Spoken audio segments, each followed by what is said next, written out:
If you like the video, make sure to like, subscribe, and comment. For more videos like this. People who've encountered creepy paranormal beings, or fled their haunted homes after terrifying encounters. What's your story? Spirit in my house. I'm curious if anyone else has experienced something like this. I moved into the house I'm currently living in when I was about 4. I always felt terrified of the den. I would never go back there, and I felt uneasy most of the time if I was back there. When I was a little bit older, like 7 or 8, I would see and feel a pair of eyes watching me from there. A couple of years ago, I'm 22 now, I saw her full form for the first time. She is a tall, black, shadow-like figure who almost looks like she's part tree. She has a womanly shape but seems to have tiny branches protruding from her body. She has really long fingernails that she likes to tap. She has straight black hair with a pointed chin and bright yellow, piercing eyes. I am still scared to go back in the den and straight up refuse to go in there at night. I don't see her as often as I feel her. There are some nights where I'll walk out to the kitchen, close to the den, and I feel like the air gets harder to breathe. I feel like someone is watching me, and I get a pit in my stomach with an overall sense of utter dread. It's honestly a feeling I can't describe. Tonight, I was doing yoga outside, and I saw her looking at me from the den window for a second, and then I couldn't see her, but I could feel her. I am a brave person, but I am so scared of her. I've been seeing her since I was 4 years old. I have always been able to see spirits, but they have always been benevolent until her. Haunting in my home. I'm searching for any advice or help. I don't want to be called crazy. My children and I moved into our home last year. It seemed normal at first. A few weeks in, we began smelling a rotting smell. I suspected a dead animal, and I had my cousin check under the house and in the attic, but no such luck. This smell comes and goes. My youngest daughters, 7 and 5, share a room and complained of hearing tapping in their closet. I checked it out. I suspected it was a rodent. I haven't found any, but I put down traps anyway, which caught nothing. Nothing really crazy started happening until last November. I began hearing running in the hallways in the middle of the night. It started out once in a while and then began once a week. I would check if the children were asleep. My youngest daughters began saying they were hearing someone saying their names and whispers in their room. I assumed it was monsters under the bed until my older children, teenagers, began saying they heard the same thing. I had not experienced anything unusual until January of this year. I began having nightmares, and my room was always freezing. Then one night I woke up to feeling like someone was sitting on my bed. 2 nights later I heard my name. We are Catholic, so I got our priest involved, which seemed to make matters worse. Things got better for about a month, but then the running began again, and I actually witnessed a dark figure move through my bedroom. My priest came back, and he did a blessing and anointing of the house, which made things slow down again, but then my oldest daughter told me she felt something touch her inappropriately. We've been staying with my mother since the beginning of June, but it's been very hard for the 5 of us. I've been trying to find affordable housing, but truly I just like my home. I wrapped the majority of my savings in that home to be a homeowner. If anyone's experienced this situation or has any advice, it'd be greatly appreciated. I think something followed me home. So I'm a home inspector, and I also inspect vacant properties. Now, I'm not a big believer in the paranormal, but I am skeptical. When I first entered this house, I got instant bad vibes. It's hard to explain, but it was like a dread/heavy feeling. As I walk around and inspect the property, I notice writings on the walls that say things like Satan lives here. Every owner died in this house. This house is taboo, and there are also pentagrams present. I just brushed it off, thinking it was some vandals trying to mess with people. Fast forward a couple of weeks later, and weird things are beginning to happen in my apartment. Items around the place seem like they are being moved, my dog is growling and staring at something that isn't there, and my kitchen sink has been turning on in the middle of the night as well. Do you think it's something evil, or am I just being paranoid? I think my woods are haunted, and I don't know what to do. So I moved into my house about 2 years ago. It's a generally decent-sized property, with 14.5 acres. I don't hate this house, granted, it's 100% cursed, but I've always felt really uneasy going into the wooded area of this property. I would never go in there alone, because I got really scared. I know that sounds very childish, but hear me out. There's a small abandoned cottage or shed in the woods, and that's the part that has always made me feel very faint going within a 5 to 10 foot radius. There didn't seem to be anything particularly odd about this building, and there was nothing around it. A couple months went by, and I decided to go in alone, just to face my fear of those woods. I came upon the building and stayed on the trail so I wouldn't get dizzy and start to faint. This in particular scared the living bejesus out of me, because I was looking at the building and saw a woman circling it, humming lullabies and calling out for what I think. She was between the heights of 5 feet 10 inches and 6, with dark hair that went down to about her hips and very pale skin. She was wearing a long white dress or nightgown that went down to her ankles and held a children's toy in her hand. I called out hello to her, and she just stared at me, still humming and circling the building. I made the very dumb decision to step into that 5 to 10 foot radius, and she lunged for me. I started running for my life out of the woods, and she just kept chasing me. The second I stepped outside the tree line, though, I turned around, and she was gone. She's not always there when I go into the woods, but when she is, she's always holding a different children's toy. All of which were toys or plushes I had as a kid or grew up with in my home. One of them was a pig plush that I've had since I was born. I still have it because it's my comfort item. That's what scared me the most. Am I crazy, or am I dealing with something paranormal? I saw an old man walk past the window of a house that we had just bought. The property was completely fenced in, and if somebody came inside, they would have possibly left a gate open and allowed our animals to escape. He was walking toward the back of the house, so I ran out the back door to confront him, and there was no one there. He looked like a normal person, not white or wispy or transparent or a black shadow, or any of that stuff. Just a regular old man wearing denim overalls and, I believe, a plaid shirt. This was in 1978. Found out a few weeks later from the next door neighbor that the previous residents had been the only owners of the house since the 1940s. It was a sort of military house built a few yards outside a naval air station. The elderly husband had died in the house, and he was caring for his wife at the time, who had a stroke. She had to go to a nursing home after he died. Oh, and the neighbor said that the man who died there used to wear denim overalls every day. There were several other incidents in the few years that we lived there that were definitely not normal, like the string on a bamboo window shade started bouncing, going higher and higher for at least a minute or so, and then quit. Boom. I mean, it dropped and didn't move. We had 3 dogs and a kitten, and one night they were all asleep together on the living room floor, and I mean sound asleep, and suddenly they all woke up at the same time and stared at the ceiling in the corner of the living room for about a minute. Then they all lay down and went back to sleep. My boyfriend and I both worked on the naval air station, and I got home for lunch about 10 or 15 minutes before him every day, so I would heat food in the microwave for him to eat for lunch. One day when I got home to do that, all of the kitchen cabinets were open. The doors were wide open, and the drawers on a couple of them were open. So I called his office to find out why he had come home early and why he had left them all open. The secretary said, "Hold on, he's walking out to his truck now," and a minute later he got on the phone. I inquired, "Did you arrive home early?" And he responded, "No, I was just about to return home now." I didn't even bother telling him about what had happened. There were several more incidents, but I think you get the gist. One of my many paranormal experiences. When I was 19, I moved in with a friend and his parents in a house far out in the country. My dad couldn't pay his bills, and I had to leave because I couldn't support him anymore. I was unaware that this house was extremely haunted. I should have, though, as it was built next to a small graveyard from the 1800s. I believe it to be some poltergeist business, like the house was built over some of the long-forgotten graves.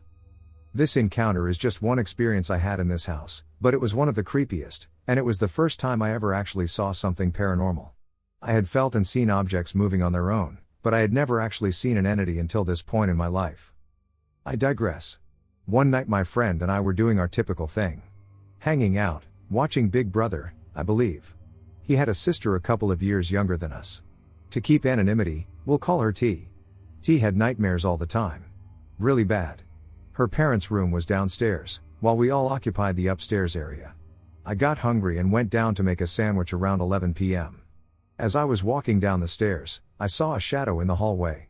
I figured T had another nightmare and was going to sleep with her parents, which was a pretty normal occurrence. I noticed, though, that the shadow wasn't moving. It was just kind of standing there. So, I called out, "T?" It's crucial to note that the parents were sleeping and had zero reason to come out of their room. Bathroom, mini fridge, no reason. This thing shook its head, said, "No," and ran down the hallway. I thought nothing of it. I figured she was just upset and didn't want to talk and had gone to her parents' room. I proceeded to make my sandwich and go back upstairs. A couple of hours later, I told my friend I had seen his sister standing in the hallway downstairs, and I think she had another nightmare, and I was worried about her. He then eerily said, "T is staying the night at a friend's house tonight." That wasn't her. I've seen it too. I didn't sleep very well that night, and even though I had my own room, my friend and I slept in his room together. I'll never forget this thing. It literally said no. I'm not T, and I ran away. I can see it so vividly still in my mind's eye, this many years later. Kid ghost is running through my house. I think there is a child ghost that appears sometimes in this house. On at least 4 occasions since we moved in, I have seen this kid run through the room. He's about 8 or 9 years old, wears a 70s era striped t-shirt, has brown hair and a bowl haircut, and is always laughing like he's running away from someone playing tag. Initially, I caught sight of him upstairs as he darted across the hallway, only to vanish from sight. Since then, he's run through my bedroom, disappearing into the master bath, the downstairs living room, and my downstairs office. While none of us have ever seen him at the same time, my wife and one of my sons have reported similar events. The other day, we were sitting at the kitchen table, and I thought one of my sons was across the room, like when you see someone out of the corner of your eye, so I didn't look up. However, the cabinet suddenly flung open, causing several glasses to tumble out and shatter on the floor below. It turned out my son had been upstairs the whole time. A few hours after we cleaned that up, an ornament fell off of my Christmas tree and broke. Weird, but no biggie. But then 5 minutes later, the tree fell over. Not gradually, but as if it had been pushed. I was on the couch right in front of it when this happened and had a distinct feeling like someone else was in the room right before the tree fell over. No one else was in the house. A year ago something walked inside my home. I was at my grandparents' home with my brother. We were alone. So the house is kind of old, and 2 people have already died inside. We were in the same room. Then we started hearing footsteps in the other room. We grabbed our knives and observed the situation. We heard the wardrobe open and close. It was quite creepy. Then I just went outside the room to check what was going on. The steps went from one room to the other. The sound was now coming from the bathroom. Later it stopped. What was this? I think my house is haunted. A couple of years ago I was in bed facing the window, about to go to sleep. Then, I heard footsteps in my room. These were heavy, regular footsteps, like someone wearing shoes. My door didn't open, and the footsteps were gone as soon as they started. I thought it was my father, but he was in bed as well. I could feel a presence, though I'm not sure about its intentions. The next story comes from my sisters. Last night, my sisters were in bed and started calling for my parents. They said they heard a music box in the attic, then a cuckoo. The thing is, we don't have a music box in the attic, and the only ones in the house were in my sister's room and parents' room. Also, they were wound up, so something must have activated it. We did a small test. I sat in my parents' room with a music box, and my sisters were in their room. I played the box, and they confirmed it sounded nearly the same except for a different tune. I was stumped, then I remembered something. About 7 years ago we dug a potato patch at the end of the garden, and we found a rusty cross. There was no stem or post on it, just a circular ring of metal with some unreadable names on it. My town is a plantation town, specifically, the Huguenots settled here. Maybe I live over a graveyard? All answers are welcome, and thanks in advance. Son saw a mimic. So my 6-year-old son saw a mimic yesterday. My wife and I were downstairs entertaining our other kids when my eldest son quickly came down the stairs, looking quite freaked out. With a little prying, he tells us he just saw me upstairs in our room, which is opposite his, slowly backing away into the darkness with white glowing eyes smiling. What disturbs me is that I often play tricks like this on him to make him jump, and he usually runs into my room to attack me. However, this entity seemed to understand that such behavior would typically lure him into the room. Fortunately, my son has good sense and quickly recognized that it was not me. It is time to do a house cleansing, I think. I think my house is haunted. I have been having various things happen in my house over the years. I live and work in a small rural town. Some of the local kids told my stepdaughters that the previous owner died in the hallway in front of our bathroom, but after speaking with the EMTs at work, I learned she was actually found dead on her bed. The first instance I can think of was when I was out of town with my wife and youngest stepdaughter. The oldest stepdaughter was home alone and texted me asking if her mom was with me because she said she just heard her mom calling her into the living room. We just blew it off as her being scared since she was alone. A few weeks later my wife, who worked nights, called me at work, freaked out. She said she heard kids laughing in the kitchen, and she woke up to it. Thinking the kids were skipping school, she went into the kitchen only to find it empty. The first event that really freaked me out was one morning after my wife came home from work. I decided to stay in bed with her and sleep in a little. My youngest stepdaughter had a habit of barely opening the door and going PSST to get my attention without waking her mom. I swear I heard that but didn't want to open my eyes, and I tried to mumble whispering back. I swear I heard her footsteps come up to the bed and had her face over mine. Like I could feel her there above my face talking to me. I kept trying to mumble back, "Let me sleep," and then I realized I couldn't understand any of the words, and it didn't sound like my stepdaughter's voice. I then snapped awake and realized my wife was on her side facing away from me and no one else was in the room. There have been a few similar things happen where I would hear whispers of a female trying to talk to me. There was a funny one that happened, but I can blame it on the house shifting and the wind. The master bedroom has a door to the backyard in it. One night while home alone I heard scratching in the attic, turned out to be a raccoon. I was lying there in bed, and the dog didn't seem to notice. So, being funny, I said, "Hey, ghost, listen to this." I let out a big fart, and then the back door blew open. I was terrified and amused at the same time. I told my wife that I thought the ghost would be gone for a while because I grossed her out and she ran out the back door. It wasn't long after that I found out the old woman had died in the bed. Shortly after that we got rid of that bed and got a new one. Still have odd occurrences, though. Most other things are the common seeing shadows out of the corner of your eyes move and odd lights flickering and things like that. We opened the basement door and saw a black void. This happened recently, and I still can't wrap my head around it. It wasn't a dream, a prank, or some kind of illusion. Multiple people witnessed it, both inside and outside the door. And to this day, none of us can explain it. So, here's what went down. A group of people I know went into a creepy basement. The kind of place that already feels off before anything even happens. The basement door was open when they entered, and the lights were on. But once they were inside, they found themselves completely locked in. They couldn't get the door open from their side, no matter what. I and a friend were upstairs. We heard them call out that they were stuck and couldn't get out. We figured the door had just jammed, so we went over to help. Here's where things get weird. As we approached the basement door, the group inside later told us they could hear us coming. They were standing about a meter from the door, facing it, waiting for us to open it. I pushed on the door, and it didn't budge at first, so I shoulder checked it to get it open. It made a loud thud, not a subtle sound, and my friend was right beside me the whole time. We opened the door slightly, maybe less than halfway. And what we saw behind the door made both of us stop cold. Pitch black. No light at all. Not dim. Not shadowy. Just pure blackness, like a void. The kind of black that looks like it's swallowing everything behind it. We both saw it. And we both immediately felt like something was deeply wrong. There was this intense gut feeling like you're not supposed to be looking into that. Like we were staring into something we weren't meant to see. We freaked out and ran. I'm not exaggerating. We literally ran away from the door. At the time, we honestly thought, maybe they're trying to scare us. Maybe this is some elaborate prank. But after we talked to them later, we realized they weren't messing with us at all. Here's the part that really messes with me. The people inside said the lights were on the entire time. They were staring at the door as we opened it.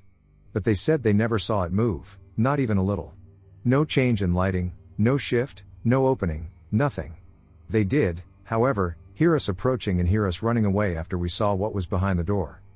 So to recap, we opened a door and saw nothing but blackness, where there should have been a fully lit room. The people inside were looking right at the door but said it never moved at all. They heard us, we heard them, but our realities didn't match. The door wasn't locked in any normal way, it eventually just opened for them later on its own. We still talk about it occasionally. It wasn't just creepy, it felt like we saw something we weren't supposed to see. Like a glitch, or a thin spot in reality. If you've ever experienced something like this where sound, sight, and physical space don't line up, I'd love to hear it, because this still haunts the hell out of me. I didn't take paranormal stuff seriously until we got a new house. To provide some background about my house, some years ago when another couple lived here, they were junkies, and one night the guy ended his girlfriend in the woods across from our house. We still have broken windows on our house from them, as they were very violent. When we moved in, we got bad feelings about the house but not much else. Over time, things got worse at night.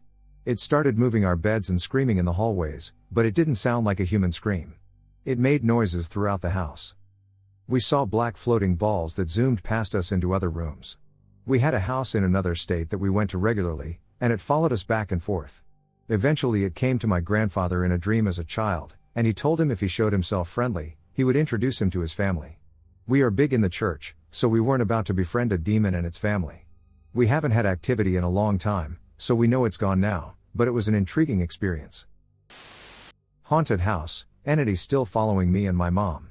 Does anyone know what it is? So here's what's happened. When I was 7 years old, my mom and stepdad bought a house in CA that we moved into with my stepsister, who was the same age as me. No one had lived there before us. It was brand new. The house felt creepy, like something was around the corner watching wherever you were. Birds and bats would crash into the windows between 4 and 5 a.m. every morning. Things would go missing. After a few months things got crazier. My sister and I shared a bedroom that had a bathroom connected. The shower had a sliding glass door. We would wake up in the middle of the night to the door opening and slamming shut over and over. The drawers on our bunk beds would do the same for sometimes 5 or 10 minutes.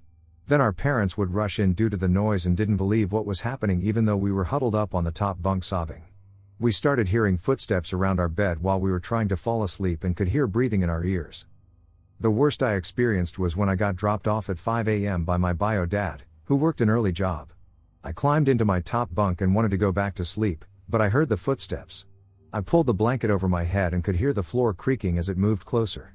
Then I heard what sounded like hooves climb up my ladder and could feel the weight of the bed shifting as it climbed. It crawled on top of me and was breathing. I had my covers over my head and was just frozen in fear. It stayed there watching me for what felt like hours, then climbed off, and once the footsteps reached the door, I looked, but nothing was there. My mom was next. She was home alone in the laundry room folding clothes when the door slammed shut and locked her in, then the washer and dryer were opening and closing. Then she was cleaning the bathroom and turned around, and what were once disarrayed bottles of shampoo and soaps were all lined up perfectly straight in another spot. She started hearing footsteps around her bed too long after my stepdad went to work and breathing in her ear. Then mumbled whispers. She refused to be home alone after that, but my stepdad didn't believe her. He was also rarely home because of work. One night the ghost was on one and was sprinting up and down the stairs. Everyone was in bed. My stepdad ran around with a shotgun, thinking it was an intruder, but no one was there. This kept happening, so he finally got on board, and we moved. Turns out the house was built over old military graves, and before that it was a Native American burial ground. My mom and I have had a few of the breathing in the ear experiences since then. It's been 20 years, and I now live on the other side of the world, but I think it latched onto us. Whenever I'm really stressed or sick, weird things happen wherever I am. Footsteps, bumps in the night, things rearranged. I had a night terror a few months ago, and my husband woke up from my tossing and turning and said he saw a dark figure hovering over me but was too terrified to wake me. Broke the lease on our haunted house/apartment about 9 months into it. Every night was awful. We slept mostly with the lights on. 2 things happened that spurred our decision. 1, my brother slept at the house, we were out of town, and slept downstairs on the couch with the lights on because the upstairs, just a loft with a bathroom, made him so uneasy. He knew nothing of our problems at the time. He went upstairs to go to bed but said that he had such an intense feeling of being watched that he had to leave the area. About 3 nights later I come home, work the night shift at the hospital, and my boyfriend is sitting up waiting for me, telling me we're leaving today. Apparently, during the night he heard my voice calling his name. We noped the duck out. It doesn't sound like much, but it was basically psychological warfare every night from months 2 to 9. We had had enough. House haunting. This incident happened some time ago in the early 2000s, it's not made up. I really experienced these events, even if they sound crazy. My parents were going through a difficult period, and my dad had recently moved out of the house. I was in high school at the time. It started out one night when my mom and I were watching TV. It sounded like scratching noises/heavy dragging noises in the attic, and we immediately assumed raccoons. I don't remember the exact timeline, but we kept hearing the noise, and each time, perhaps a few nights or a week later, it seemed to move slowly from one end of the attic to the other end of the house. My mom had a company come check for animals, but they didn't find any. Then the real scary stuff started happening. I was asleep one night and woke up to a figure next to my bed. My best description is a shadow person. I slowly grabbed my blanket and covered myself up with just a peephole to watch it. It was entirely black, even darker than the dark room around it, and it looked like the darkness was slowly steaming off of it. I was both amazed and terrified. I watched it for what felt like hours until it slowly backed out of my room. I was afraid to leave my bed. Eventually I fell asleep. The next morning at breakfast my mom said she saw someone standing at the foot of her bed, and then I told her what I had seen. There was a heaviness in the house after that. Other times I remember waking up at night and hearing voices and whispering. Sometimes I could hear music playing like it was an old theater or something, and when I peeked outside my room, the noises would cease. One night the dresser drawer at the foot of my bed slammed open and shut. Another night Mom started screaming in the middle of the night, and I grabbed my baseball bat and ran into her room. Just outside her bedroom door was a chair, and I am certain I observed a shadowy figure seated in it as I hurried into her room. She told me someone had laid down on the bed next to her.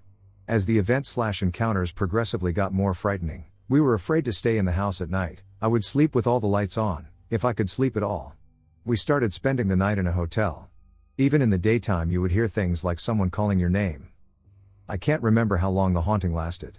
I guess at least 3 to 4 months had passed, and my mother was tired of being afraid in her own house, so she had the house blessed. Sometime in the next few days, my mom was heating a cup of water for tea in the microwave, and it exploded. I asked her how long she had put it in the microwave, and then boom, these loud scratching sounds ran down the walls around us, and a dark mist filled the house. The voices and whispers were all around us. My mother and I grabbed each other's arms in horror. All these sounds were happening simultaneously, and then this very deep, unnatural voice began talking over all the other noise. It was deep and unnatural, and if it was some sort of language, I've never heard anything like it, not even to this day. As my mother and I stood there, we looked down the hall toward the voice. Something was there, like a ducking horror movie. It was quadrupedal and made of the darkness, like drawing with a Sharpie in the air. It had what looked like several rows of spines down its back, and then my mother started to pray, and so did I. The creature slowly backed down the hall and into a bedroom, and all the noises and voices faded away. The mist/haze seemed to follow it down the hallway until everything returned to normal. Never saw or experienced anything again in that house. If anyone was curious, yes, when friends came over, they would have experiences as well. I have had other experiences since that time, but none have been similar to those I had back then. Thanks for listening. I don't know what I encountered, and I'm still afraid to walk outside my house at night. Okay, so for some context, my family just got an 8-week-old puppy, and I, 23, don't get home from work until about 1 a.m. Typically, we have the puppy sleeping in his cage located in the living room, where my grandparents sleep. That evening, upon returning home, I noticed his cage was open and he was not in sight. I was somewhat confused but assumed he might be sleeping in my parents' room or somewhere nearby. Realizing I left my phone charger in my car, I went outside to grab it and have a quick cigarette. While I was smoking, I thought I heard the squeals and yelps of the puppy over in our neighbor's wheat field next to our house. We live up in the mountains of PA, so there's a lot of farmland and woods around us. Thinking I might have accidentally let him outside without realizing it, I ran the charger inside and grabbed my phone to have a light. When I was back outside and got closer to the dead wheat field, I could hear an animal walking around but couldn't see the dead wheat moving at all, so I started trying to coax what I thought was the puppy closer to me.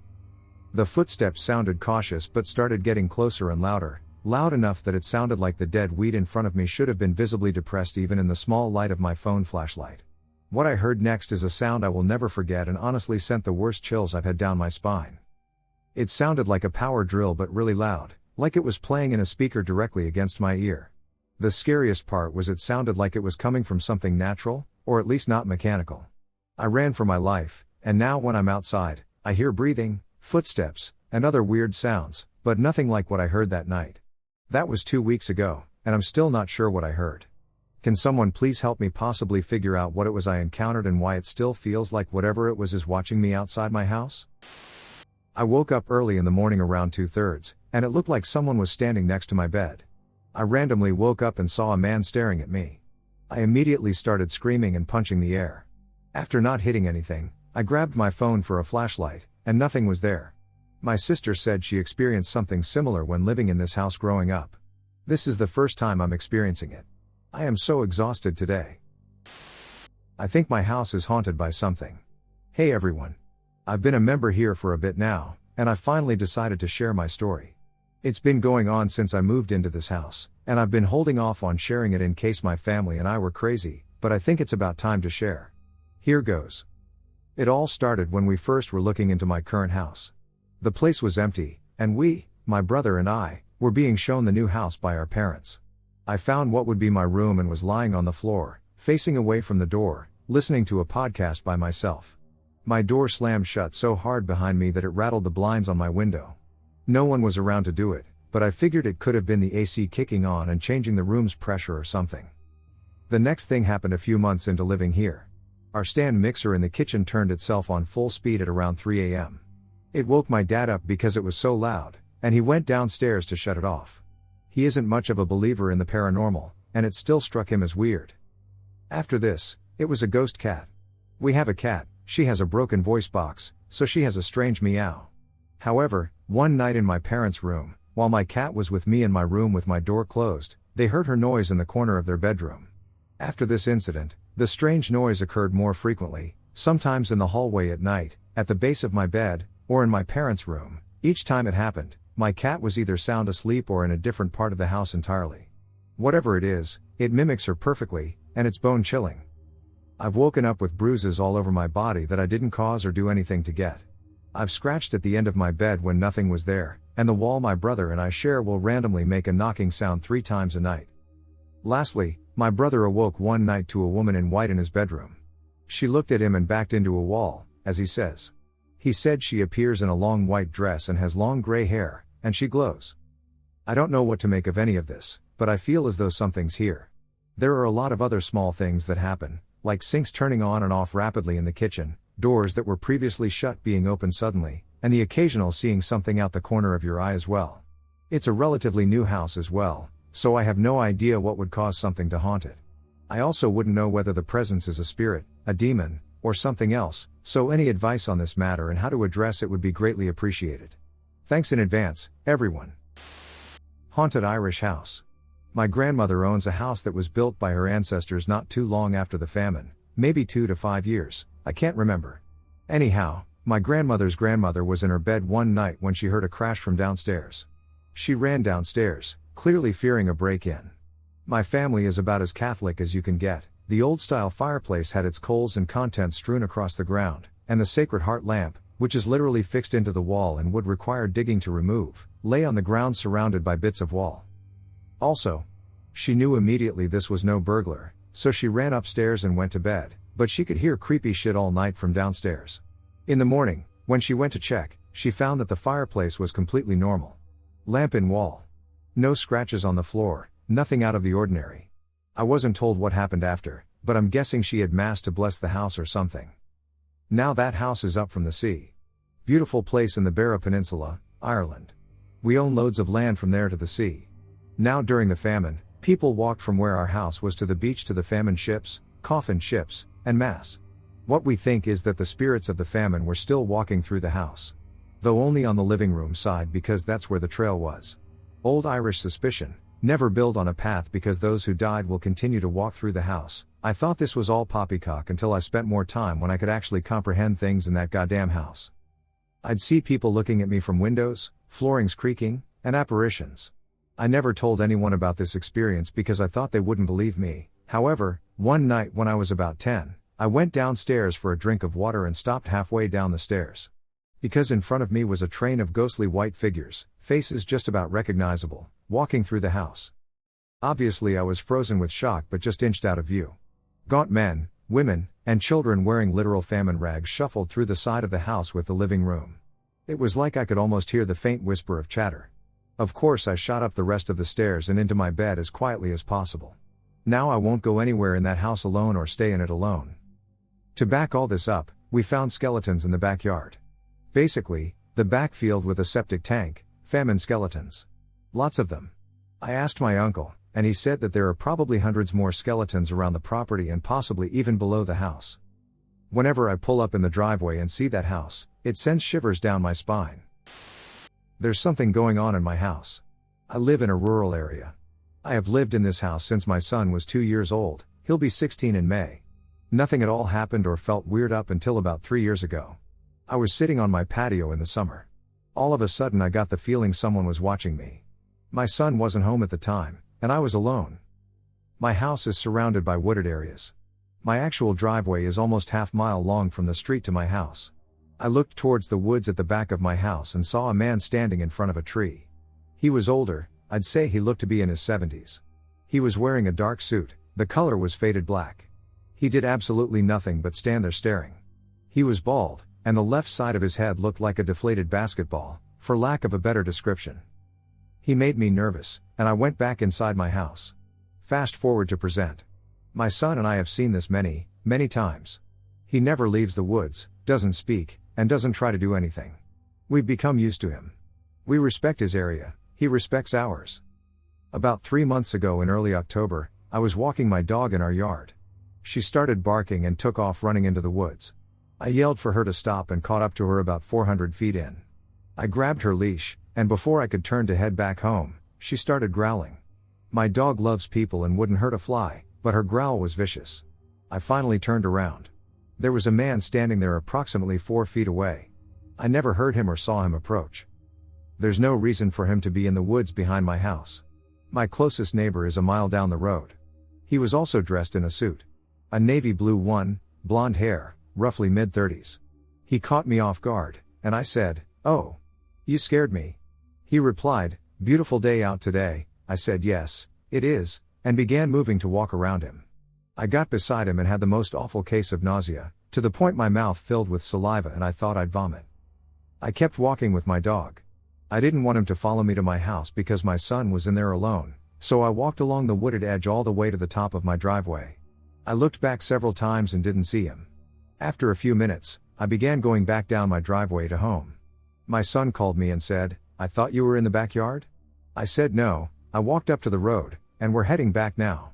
He said, "Mom, a man came to the door and said to tell you that it's very rude to walk away during a conversation." Since that day, things have happened at least 3 times a week. I found a tooth lying on my kitchen floor. I found a small pendant cross on my windowsill. I've had bruises on my arm that look like fingerprints. My dog died from metastasized sarcoma on what we thought was just a sprained shoulder. The same day my dog passed, my son and I both saw this man again. Well, we saw his face, but his body was grayish-white. His arms were unusually long, and his legs were just as long, and he was crouched down in a position like a spider. My son is terrified and wants to move. I'd be on board with that idea as well if it weren't for the fact this man/thing followed me to a friend's house one day, and she saw him too. I did. I was born and brought up in that house. My great-grandfather lived here after the country got partitioned. There was always something happening. Blood on clothes, strange smells in the corners of the house, sometimes cigarettes, although no one in my family smoked, sometimes perfumes, and knocks on doors and windows. There were 3 people who told us that a young man ended himself in the woods on the premises, even before my family moved here. And then, some other spirits joined him. So, those spirits were almost a century old. Family elders did try to make them leave using the help of some healer, but in vain. We are the 4th generation now. When my father passed away suddenly, we had had enough. We were told about a person who actually knows how to deal with these things. He did some rituals, which took him 2 days. The concerning thing was that he said my father's spirit had also joined them. The accumulation of so many spirits brought negativity, sadness, and depression. Everyone could feel the heaviness, and when they left, there was lightness. Not that haunting feeling that someone is watching us. I have understood that even if the spirits and ghosts don't do material damage or overt activities, there is always a negativity over the heads of people who live in such houses. There would be symptoms like depression, sadness, quarrels, or money problems. My paranormal experience. This is an account of something that happened to me a few years ago. My mom, my dog, and I moved into a new house, which at first didn't seem to have anything special about it. I used to stay home alone at night while my mom was working. Most of the time I stayed either in the living room or in my bedroom, and whenever I went to the kitchen to get something to drink or eat, I always felt uncomfortable. The kitchen was on the other side of the house, and it was dark, so sometimes I would leave quickly, or even run out of there, lol. My cousin and I used to watch horror stories and creepypastas together, and we even pretended to hunt for ghosts in that house. But one day, while I was home alone, I decided to go to the bathroom to do my eyebrows. I was standing in front of the mirror, with the door open behind me. I remember that just as I was about to start plucking my eyebrows, I looked in the mirror and saw a hand resting over the top of the door, as if someone were standing behind it. From what I recall, it was a pale gray hand. As soon as I saw it, I ran out of the bathroom, leaping into the living room. I turned to look back at the bathroom and stared for a few seconds. Then I slowly approached the door and peeked behind it. To the surprise of everyone listening to this, there was nothing there. I didn't tell anyone what happened. I can't remember exactly why, but I think it was out of fear that saying it out loud might make things worse. A few days later, I was sitting on the couch in the living room watching TV. I glanced to my left, and as I turned my attention back to the television, I caught a glimpse of a head in my peripheral vision, also gray, in a shade similar to the hand. I got startled and quickly looked out the window, but of course, nothing was there. I truly believe that moment was just something in my mind. Another time, I was in the living room watching TV with my mom. We were both lying down, each on a different couch. The couches were parallel to each other, both facing the TV. I remember scrolling on my phone when I suddenly felt my couch shift slightly, as if someone had dragged it. I got scared but tried to ignore it. Then it moved again. I looked at my mom to see if she had noticed anything. Shortly after, the couch shifted more forcefully. That time I got up and went straight to my bedroom. I completely hid under the covers, but then I sensed a slight movement in the bed, as if someone were dragging it. A moment later, it even felt like the bed lifted 1 or 2 centimeters off the ground before dropping back down. A few days later, we moved into another house, where we lived for only a short time, about 5 months at most. I remember some other strange things happening there as well. Anyway, I'm a skeptic and an atheist. I've never experienced anything like that ever again. But a few years later, I began to wonder if any of it was real or just in my head. My childhood home still haunts me. Hello everyone, this is my first time here. I had been on the fence for a very long time about whether I should share this part of my story from when I was a kid. Perhaps it is because now I hope to find some answers to what I had encountered. I used to live in the suburbs of Georgia in a pretty quiet neighborhood. I spent 16 years of my life at that house and experienced a lot of unusual activity. Actually, my entire family has. Guests and close friends of mine who have spent some time at my house have always left feeling unsettled. During the rough 16 years my family and I were living in the house, we never spoke a word about the unsettling events we experienced until we moved out. It was 16 years later when we broke the silence with each other and turned my childhood experience from more of a what-if into a scary reality. My mom told me that when she first bought the house, she had invited a lot of her church friends to come in and bless the home. One of the church members, upon entering the home, felt inclined to go upstairs into the master bedroom. Mind you, this is her first time visiting. My mom was confused but allowed her to do so. When the friend walked into the master bedroom on the second floor, she apparently looked like she was seeing something she shouldn't have and abruptly pulled my mom aside and told her to pray because the room was flooded with unwanted spirits. Then, the group conducted the blessing of the home with greater intensity. Interestingly, my grandmother, who was visiting for the first time, had made a comment about this room as well, saying how it doesn't have a good atmosphere. She is not religious. My sister and I slept in that room every night as children since we preferred sleeping with our grandparents rather than by ourselves in our dedicated room. I remember having sleep paralysis every single day and waking up at odd hours of the night, staring into the dark cracks of the bathroom doors. Then, chills and back to sleep. This was a daily occurrence. When I was 9, my sister and I were kicked out of our previous room to officially move into our shared room. It was the same thing always, sleep paralysis, waking up several times in the middle of the night, staring into the cracks of the doors, chills, and sleep. One night stood out among many of the others that I could never forget. At that time, my bed was positioned against the wall, with the foot of the bed facing the entrance of the door, which is considered bad feng shui, and I had woken up in the middle of the night again. I think my mom forgot to close the door behind her after tucking us in bed, so it was wide open. My eyes were, for some reason, hyperfixated straight onto the master bedroom door, which I could see straight ahead on the right side.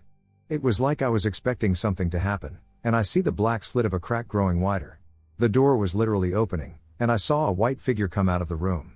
I saw her so clearly that I have never forgotten her sight. She was an old lady, wearing a white Victorian dress, with a tight bun sitting at the nape of her neck and hands poised in front of her.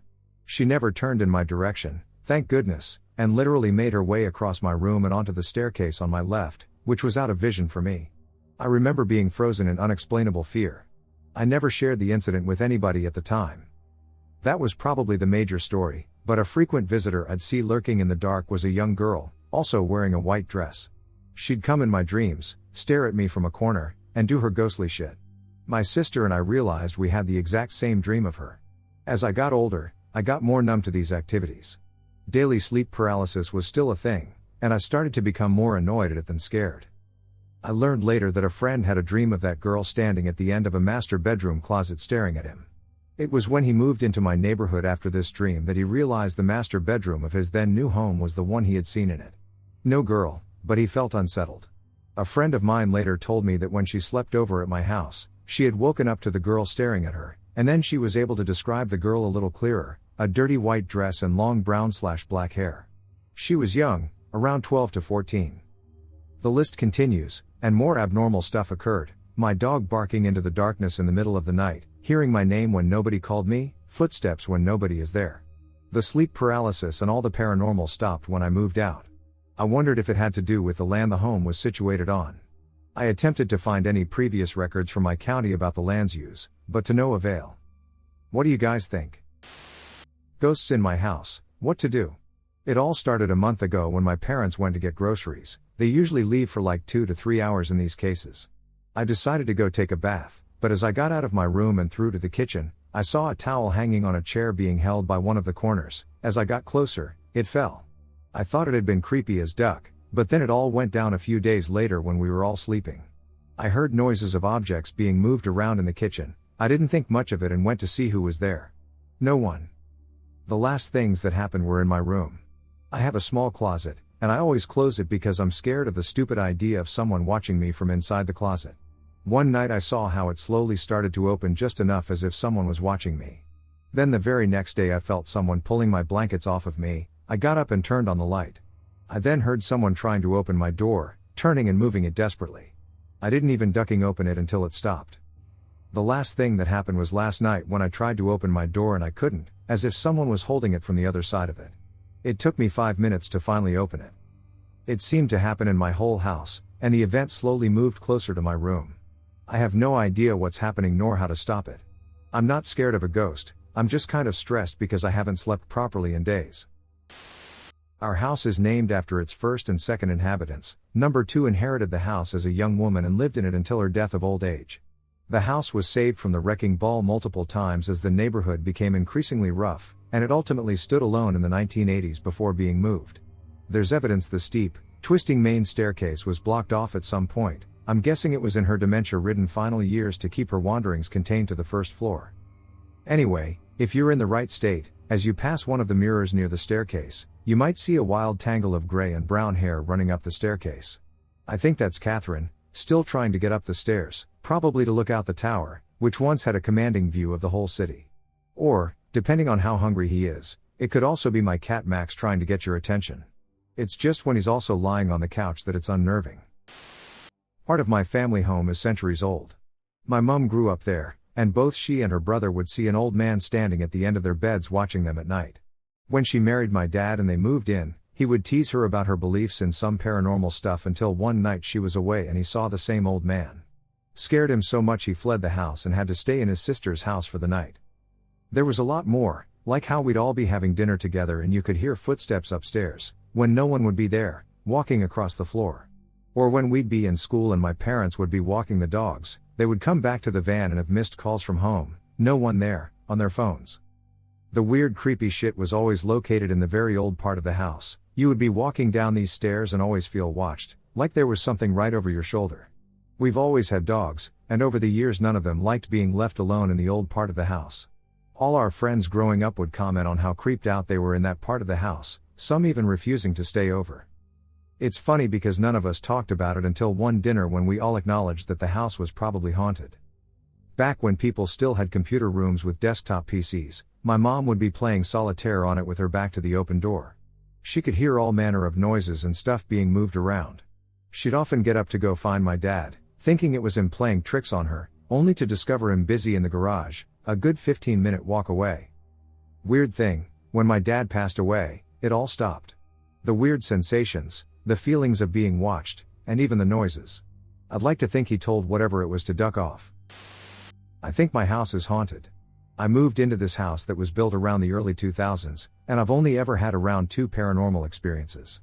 Once when I was around 8 or so, during a big thunderstorm, I was looking out the window waiting to see some lightning, but when it did strike, I saw a pale lady in her mid-20s in a wedding dress. The second instance occurred when I was about 10 years old. While I was trying to sleep, I heard what sounded like someone with long nails tapping on the window. I know it wasn't a branch or anything because that window is very far from any trees and leads out to a veranda-type area. But following those 2 instances, all I ever observed were occasional shadows in the corner of my eye. Since the death of my first cat approximately 4 years ago, there has been a cat stand in my room that I was constructing for him at the time. Now, Nearly every day, it sounds as if my other cat is leaping onto it, yet when I look, he is not there. It sounds exactly the same as when he actually does jump up there. I've also been hearing the sound of someone typing on my keyboard while I'm trying to sleep, and my night light will start to rapidly change in intensity some nights. It's really freaky, and I don't know what to do. Does anyone have any advice as to what I should do right now? I'm not sure what I could do. I'll get it started with my experience. I had a fairly normal childhood until I moved into a house when I was just turning 5. It was originally a very old home but had been remodeled and had a very new appearance on the surface. Some original parts of the house were kept as part of the structure, which included our living room, part of our dining room, a TV room we dubbed as the mystery room, and the room that was intended to be my room. The house was a big home and had spooky vibes in the expanse, especially in the living room, which had a massive mirrored wall on one side. Despite feeling very new and being painted white throughout, it had a dark and heavy feeling at night that made you want to constantly check over your shoulder. It always felt like you were being watched, and many times I remember running from one place to another when it was after dark to avoid that feeling. The second week we lived in the house, my dad was away on business, and I remember sitting in the living room watching Harry and the Hendersons, the light of the TV flickering against the white walls in the darkness of the room.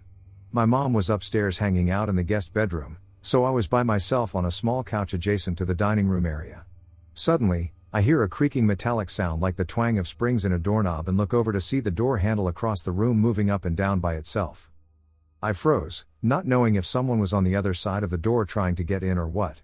When it stopped, I sprinted up the stairs to where my mom was and told her about what had just happened, and she called the police, but when they came out, they found no evidence of any sort of intruder. That night I dreamt of a ghostly white face with dark eye sockets staring in at me through the large picture window in that room that I can still remember vividly to this day. Furthermore, immediately after moving in, I developed a pretty bad case of insomnia, and I remember lying awake night after night. I felt like my eyes were playing tricks on me as I stared into the darkness, as what appeared to be an outline of a person faintly moving about the room would dance before my eyes. My friends would come over and say they felt watched, and that sometimes when they couldn't sleep, the temperature in my room would drop to freezing even with the windows closed. Sometimes we also felt like we could hear footsteps shuffling around the wooden hallways but would tell ourselves it was just the creaking and settling of the house. One night, I heard my mom scream and run down the hallway. My dad was in the garage working on something, and I heard her ask him if he had just been in their bedroom. I heard her tell him that she was reading on the bed, and that out of the corner of her eye she saw a tall figure in what appeared to be a long white gown with no feet standing watching her, and that when she turned to look, it had disappeared into her walk-in closet. She said when she looked inside the closet nobody was there, but she still wasn't sure if he had been playing a trick on her. As I grew older, the events in the house continued to grow more bizarre. Our dog would sometimes feverishly bark at random dark corners of the living room while it was apparent to us there was nothing there. My parents also began to argue and fight more often, and it felt like, over time, the energy had progressed to feel even more oppressive and dark. Again, while the home appeared beautiful, the unsettling feeling it evoked was undeniable. Eventually it got to a point where I started to capitalize on the inherent spooky feeling of this house and would run away from my friends in the dark. In retrospect, this was a totally mean thing to do, but after being in this house for so long, I suppose it was one way I would make light of the situation for myself. By the time I was 12, I thought doing such an act was hilarious and pretty frequently would subject my friends to the terror of being abandoned in the dark expanse. The final time I engaged in this behavior, my friend and I had gone to the kitchen to get a snack. As she was standing there, I turned abruptly and fled as quickly as possible. As I stepped foot past the dining room area, I looked back over my shoulder just in time to see a metal wine rack that was on our kitchen counter fly off the counter directly at me.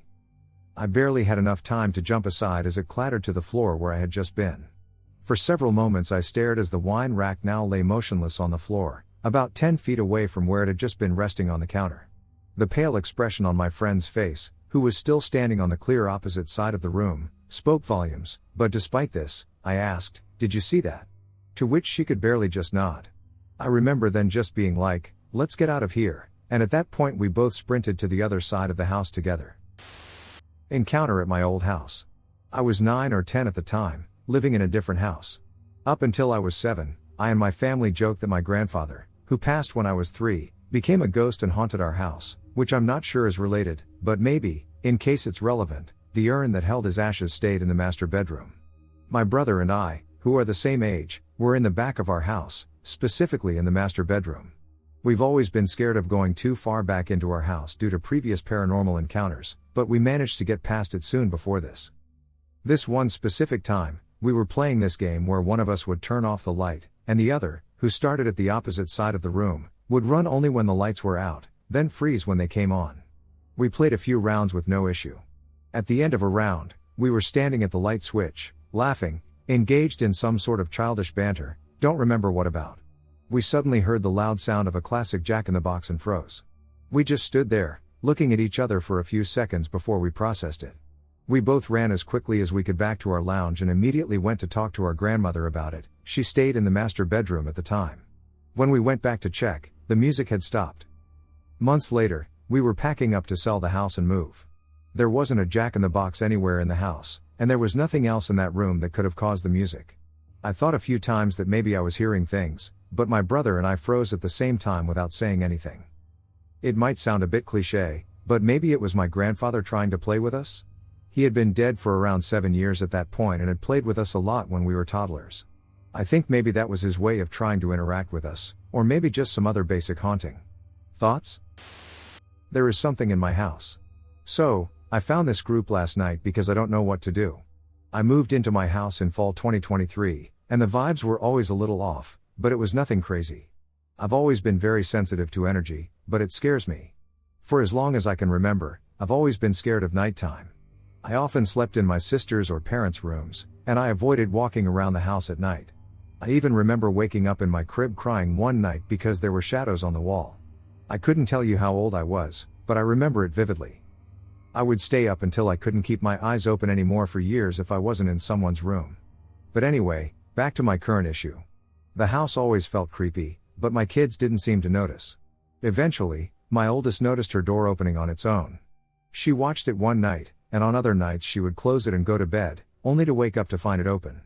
We all noticed creaking on the steps, but it didn't bother us much, so we ignored it. Last year it started getting worse. I fell asleep one night on the couch with my 3-year-old and woke up to her crying. I picked her up, and she went back to sleep, but I saw a little boy standing at the bottom of the steps watching me, but it didn't hit me until morning what happened.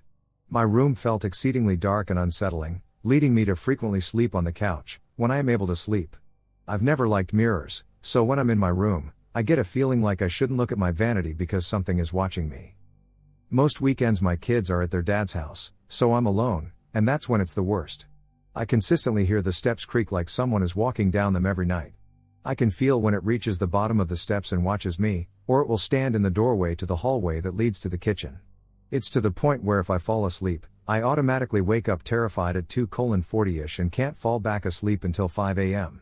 The sounds continue that entire time frame. I felt something lay its hand on my leg when I tried to ignore it. I was covered with a blanket and had a body pillow, so I shouldn't have been able to feel anything. However, it felt like a cool hand of air touching me.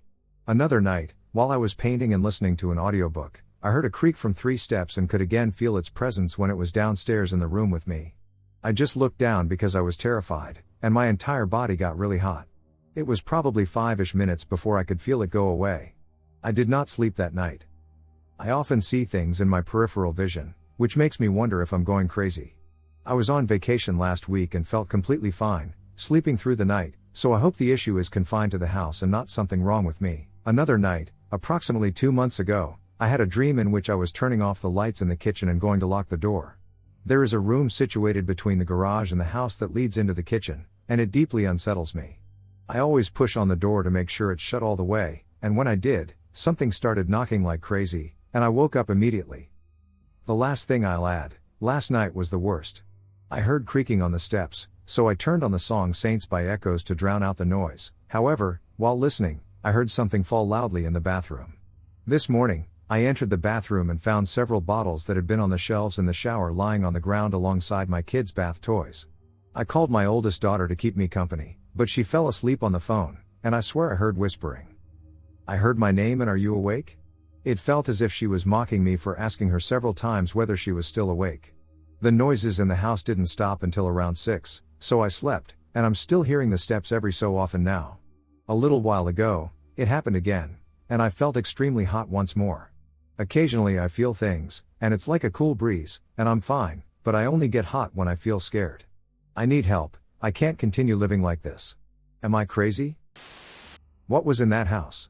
So this happened when I was in 8th or ninth grade. My friend and her family had gone on vacation, and she had enlisted me to come over daily and feed and check on her cats. The first couple days, my mom came with, then the third day, my mom went by herself. I was babysitting all day, then the fourth day, I went by myself. Her house was 3 blocks away, so I walked. At this point, I had probably been in this house 100 times, so I had no reason to feel timid or scared. And at first I wasn't. I went around the corner to the kitchen, and switched out the water and gave the cats some fresh food. Then I came back into the living room and snuggled the nice kitty. I say that because their older cat was seriously one of the meanest cats I've ever known. Hated everyone. So I was totally fine with her hiding and not wanting attention. I was about to leave but then remembered that my friend said I could borrow some books from her room. We were both bookworms. So I went down the narrow hallway to her room real quick and started looking through her bookshelf. This put my back to the doorway.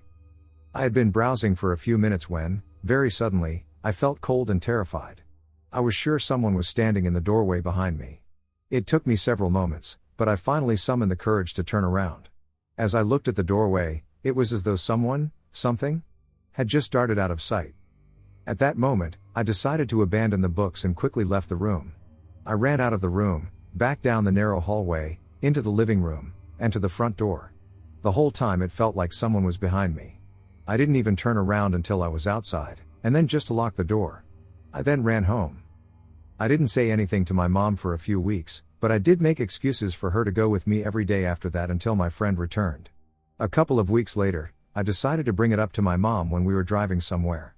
I thought it could be something to laugh about, like, haha, I freaked out for no reason, silly me. However, my mom became extremely quiet, turned off the car radio, and said, "Honey, I experienced the same thing the day before when I went alone. I didn't say anything to you because I didn't want you to be scared going over there, and I thought it was just my imagination playing tricks on me." Needless to say, my blood ran cold, and the experience has stuck with me all these years. Things that might be relevant. The house was built in the early 50s. My friend at the time was into Ouija boards and the like but never took it seriously. I also found out years later that her mom was emotionally abusing her. Thankfully she has ended that toxic relationship and is doing so much better. Has anyone else experienced something similar and developed theories about what occurred? Thanks for any insights. Haunting at the barn. Last night, I, my boyfriend, and our friends were playing hide and seek on one of their properties, a big western horse property in western Oregon. We agreed to keep the lights off in the barn and arena, which made it impossible for us to see anything clearly. Anyways, me and my BF were searching. I was in the barn, and he was waiting outside where he could see the entrances. While I was in there, I heard footsteps and whispers as clear as day, so of course I thought they were in there and coming my way, and I hid to get them when they walked past me.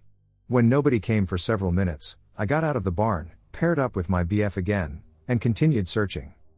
We went back to the barn after a while and were hiding up an alley when we heard the barn door to the training barn wing open and footsteps coming towards us, and my BF said he heard one of our friends, let's call her Faith, whisper another friend's, let's call her Andy, name.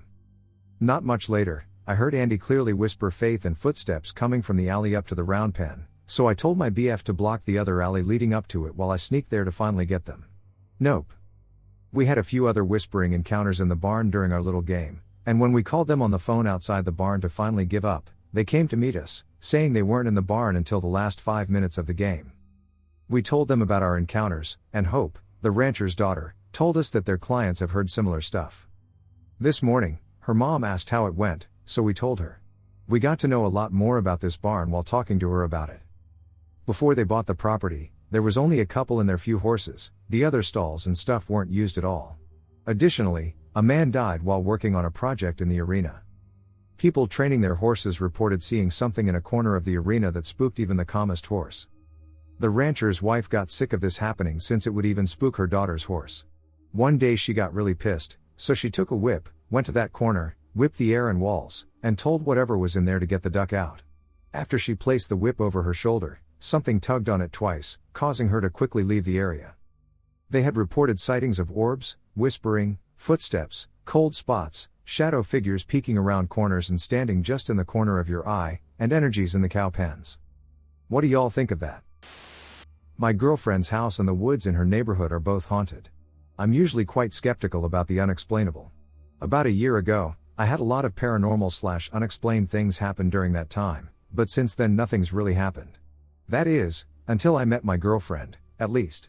We've been dating for 6 months, and in those 6 months I've witnessed some creepy shit. The woods by her house. I love the woods, they've never bothered me. For 5 years, I participated in Boy Scouts, and the woods never caused me any discomfort. I've been alone in the woods, and it's never been an issue. But those woods are different. I've never been in the woods, but I've been just outside. One time I was waiting for my girlfriend's mom to fall asleep so she could sneak me in for a booty call. She told me to wait by the woods in my car. When I was there I felt like I was being watched, and I felt very uneasy. I didn't feel safe at all. I didn't want to get out of my car.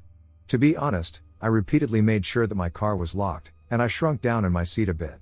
Afterwards I talked to my girlfriend about it. She mentioned the woods in the past, but I didn't think it was those particular woods.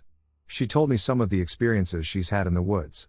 I trust my girlfriend, and I don't think she'd make up that kind of stuff. She's not that type of person, but I'm more of a believer if it happens to me or I witness something.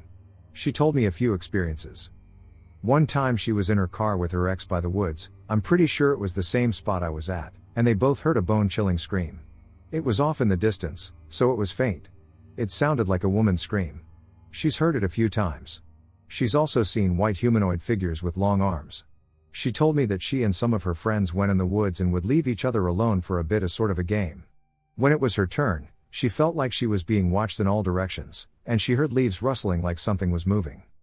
It was only for 5 minutes, then her friends came back. When it was her friend's turn, they found him in a fetal position with scratch marks on his arm. They weren't too deep. Once they found him, they helped him up and booked it out of the woods. Despite the stories and being too afraid to get out of my car, I didn't really have a reason to anyways. I want to go and investigate for myself. I sure as hell won't go alone, but my girlfriend is done with those woods. There's no way she's going back. Her house, I haven't seen all that much happen in person. Most of it has been over FaceTime. I've only seen a couple of things for myself, others she'll tell me. We FaceTime late at night so she can sleep. My presence relaxes her, just knowing I'm there. One time when she was dead asleep I saw the blanket slide off her a bit. It wasn't her moving or anything, the blanket just got pulled off of her slowly, maybe an inch or so, creepy to say the least. Her phone has also moved on its own while I've been on FaceTime. Once I heard tapping on her screen, and I thought she was doing it to mess with me. I told her to knock it off because I was trying to sleep too. I looked over at my phone, and she was facing away and asleep. Those are the personal experiences I've had. Some of the things she's told me are creepy as hell, but I'm not quite sure if I believe them. The really creepy stuff started happening a couple of weeks ago. She went to her dad's house about 3 hours north in the middle of nowhere. When she came back, she started hearing footsteps running across her room late at night. She also hears laughing and crying. She feels like she's being watched, and she says that she'll see a little girl hiding behind her closet door. She has a dresser next to her closet, and it leaves a little gap. That's where she says she sees the girl. The past few nights she hasn't been able to sleep at all. I don't know if there's really a little girl. Like I said, I haven't witnessed it myself. But whatever's going on, it's keeping her up at night. When I've spent the night at her house, though, I've heard knocking on the window. She has a fenced-in backyard. The fence is one of those tall plastic ones that would be very difficult to get over. The creepiest part is that the knocking always occurs during the witching hour, and it consistently consists of 3 knocks. Sometimes rapid and sometimes slower. She says it's every night. The one time I checked the time, it was 3:20. All I know is every time it's between 3 and 4. There's no way that it's a tree or anything. If it was, the fact that there's only knocking around a specific time and only 3 times is highly unlikely. Hopefully whatever's in her room doesn't follow her. We're looking to get an apartment together at the end of the year. In the meantime, at least, is there anything I can do to ward off whatever negative energy/entity is there? I read somewhere that 3 knocks is the sign of a demon, but I'm not sure if it's anything like that. If it were, what could I do? This was the most extreme paranormal experience I've ever had in my life. Ever since I was little, I've had experiences with the paranormal. My childhood home and community were a giant vortex. The land had this darkness to it that's difficult to explain. It corrupts anyone who lives there for a period of time in my family. We lived in a trailer park called Pine Shadows out by Edson, Alberta, off Township Road 534 in the Yellowhead County. My family moved there a few months after I was born. We lived there until I was around 9. I always had dreams where ghosts and demons would either attack me or warn me of impending doom. As a child, I paid little mind to it. Peculiar phenomena would occur, such as objects detaching from shelves and vanishing before reaching the floor. Sometimes we would see shadow figures dart in and out of the back of the hallway. The most activity in the trailer was in the back bedroom, my mom's room, the addition, the bathroom, which was right next to the back bedroom, and the laundry room, which was near the front close to the kitchen. I was moved into my mom's room due to sibling discourse. I was in that room for a few years with a bunk bed. I always slept on the top bunk. This one time my mom was reading me a bedtime story, and the light in the room dimmed to a deep red color. The room went a dark black. It was almost as if all the light was sucked out of the room. It was the only room affected by this. My father checked if the bulb was burned out, and it wasn't. Another time I was asleep, and I remember feeling the bunk bed move away from the wall. I was thrown off the top bunk and held against the wall for around 10 minutes near the ceiling. My mom, my oldest brother who had a severe stomach flu, and I were the only ones home. Nobody was tall enough to hold me up as high as I was. The laundry baskets formed a V shape with the bunk bed against the wall. I was finally dropped. I couldn't see anything but the light coming from the hallway light under the door. The door was always left open. I climbed onto the bottom bunk. I was terrified. I managed to gain enough courage to run to the door and get outside in the hallway. I didn't dare to look back. My sick brother came out of his room because I was screaming and crying. I told him what happened, and he took me to the front room where my mom was sleeping. We told her what happened and slept out there that night. After that, not much happened to me. But after I was placed in foster care, there were some small incidents, like seeing shadows. As I got older, sleep paralysis started to happen more often. Occasionally it felt like I was being forced to sit up, but I could feel myself lying on the bed while something was trying to slip inside my body and forcing me out. When I moved out, things started to appear somewhat weird. Back in April of 2017, a week after I moved into my old apartment, I woke up in a sleep paralysis episode with a shadow draped over me. I was lying on my side in a fetal position, so I couldn't see what it was that was casting the shadow.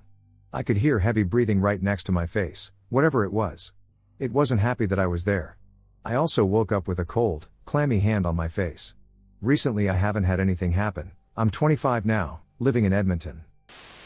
Driving home from a friend's place one evening a few years back, I had a troubling experience that I'll never make sense of. It was midwinter, and the sun had just about set. I was 20 minutes or so outside of the city in a heavily wooded area, and we'd been getting freezing rain all week, so the roads were ice. I was paying extra attention, scanning ahead for deer, when I noticed unnatural movement in the tree line about 100 yards or so off to my right. As I slowed down a bit, my mind was trying to process what I was visualizing. The closer I got, the more confusing it became, and I remember the feeling of shock after realizing it was a person aesthetically. I could clearly make out his red shirt, blue jeans, and backwards hat, but he was moving like he was on an escalator or one of those airport conveyors you catch in larger airports.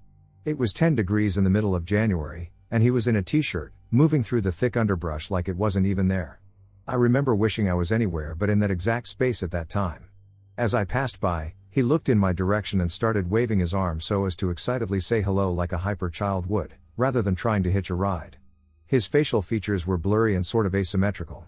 Nothing lined up just right, and it looked like he was smiling. That was almost more confusing than his fluid movement. My heart literally dropped into my stomach. I don't recall the rest of the drive home that night, and I've only ever shared the experience with a very small group of close friends/family. It still bothers me years later when I remember it. Reflecting on past experiences now that I'm moving house. So I've lived in my current house for just shy of 8 years. It was a house I moved to just after my divorce, and so I tried to make it as happy a place as possible after a frankly horrible marriage. So, I noticed a few things within the first month. I didn't use the spare room apart from junk storage, so the door was always closed. When standing at the kitchen door having a cigarette, you'd hear footsteps from the spare room above. I'm genuinely interested in the paranormal due to an experience as a child, another story for another time. I used to knock on the wall in the kitchen, only to have it replicated from the floor above. The room itself wasn't somewhere I liked to be, it felt unwelcoming. I also used to get the immediate smell of stale cigarettes on the landing. Now, many people point out that I smoke in the kitchen, but I always keep the back door open. I never smoke indoors. You'd walk up the stairs into the stench. Then without warning it would just go. More than once I've seen a shadow leaning over the banisters looking down the staircase at me. Never managed to catch it on camera, sadly. Perhaps the one that scared me the most was the woman who appeared in my bedroom. I was coming out of the shower and walked into my room to see her standing beside the window. The first thing I noticed was how she was dressed in a long button-up 70s style dress and a pinafore apron. She looked me dead in the eyes for what seemed like an eternity, probably only a second or two, and then vanished. Now, fast forward a few years, and my current partner had a friend who called over. She was very into pagan stuff and had a knack for sensing ghosts. I asked if she'd take a walk around to see if she could feel anything in my house. I hadn't told her of what I'd experienced. She sensed the presence of 3 individuals in the house. One, an older lady who hadn't died in the house but had lived there. Another was a younger man who had died in the spare room. The third, she said, was in the attic, but she couldn't get a reading from it. Finally, I did a little digging. I found that while the house wasn't very old, there had been a woman who was born in it, lived in it all her life, and died in the mid-1980s of lung cancer. A few years later, her grandson, who had lived there after her, passed away due to a drug overdose. As I move on to pastures new with my soon-to-be new wife, I'm reminded of everything that went on here. The lights would turn on and off, there would be knocks, the smell of cigarettes would linger, door handles would rattle, electrical equipment would come on at random, and of course, there would be the occasional appearance of an elderly woman in my bedroom. It frightened me, but I slowly learned to live with it. Who knows, I might be reporting on another experience in my new home. A ghost haunts my house. I have lived in my house for nearly 8 years, and during that time, I have constantly felt as though I am being watched by something non-human. This occurs every single time I sit at my desk, which is located opposite my doorframe and window. While using my PC, I find myself needing to check behind me at least 5 times a day to see if someone is watching me because I am convinced that someone is indeed watching. Over the years, I eventually told my mom about it. My parents and family in general don't believe in the paranormal, so I was nearly alone about this situation and my feelings, but I knew I had to talk to her someday because the situation had been driving me insane for 3 years. I think my mom was scared for my mental health when I told her. Just consider having a child that told you, "Hey mom, I'm being watched by something that I don't see. Can you please help me?" She didn't believe me, obviously. That sort of thing remained stationary for many years. I observed it regularly, and whenever I looked to see if someone was observing me through my windows, I occasionally noticed a shadow that concealed itself, though perhaps I was merely hallucinating about it. That goes to a point when I was scared of the dark because I would feel watched, and no one made the link between this and what I said to my mom years ago. Times go by, and I would inform myself about the paranormal by watching Lagrange, RIP, or a lot of French or even English ghost hunters. I was 12 when my grandfather died. It affected me because he was the only one that linked my father's family to my family because they sort of hate us, and his death really affected my family and me. Times go by, and in 2019, I think, my godfather dies.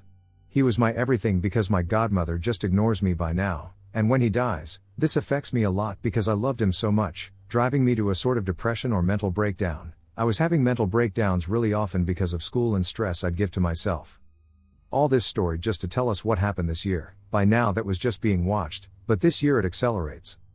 So this year after COVID, I've been feeling really down, like I've been through a lot, and everything went from 1 month to a voice in a corner of my room, a feeling that an energy goes to a corner on another one, and my cat looking exactly where I sense it, feeling watched, always, and yesterday when my cans just fell from nowhere, and today I've tested why that could happen, and it's only when you move my wooden shelf really firmly or when you push the cans that they can fall. But my shelf didn't move, and my cans are accessible only by a human or a cat. My cat wasn't in my room.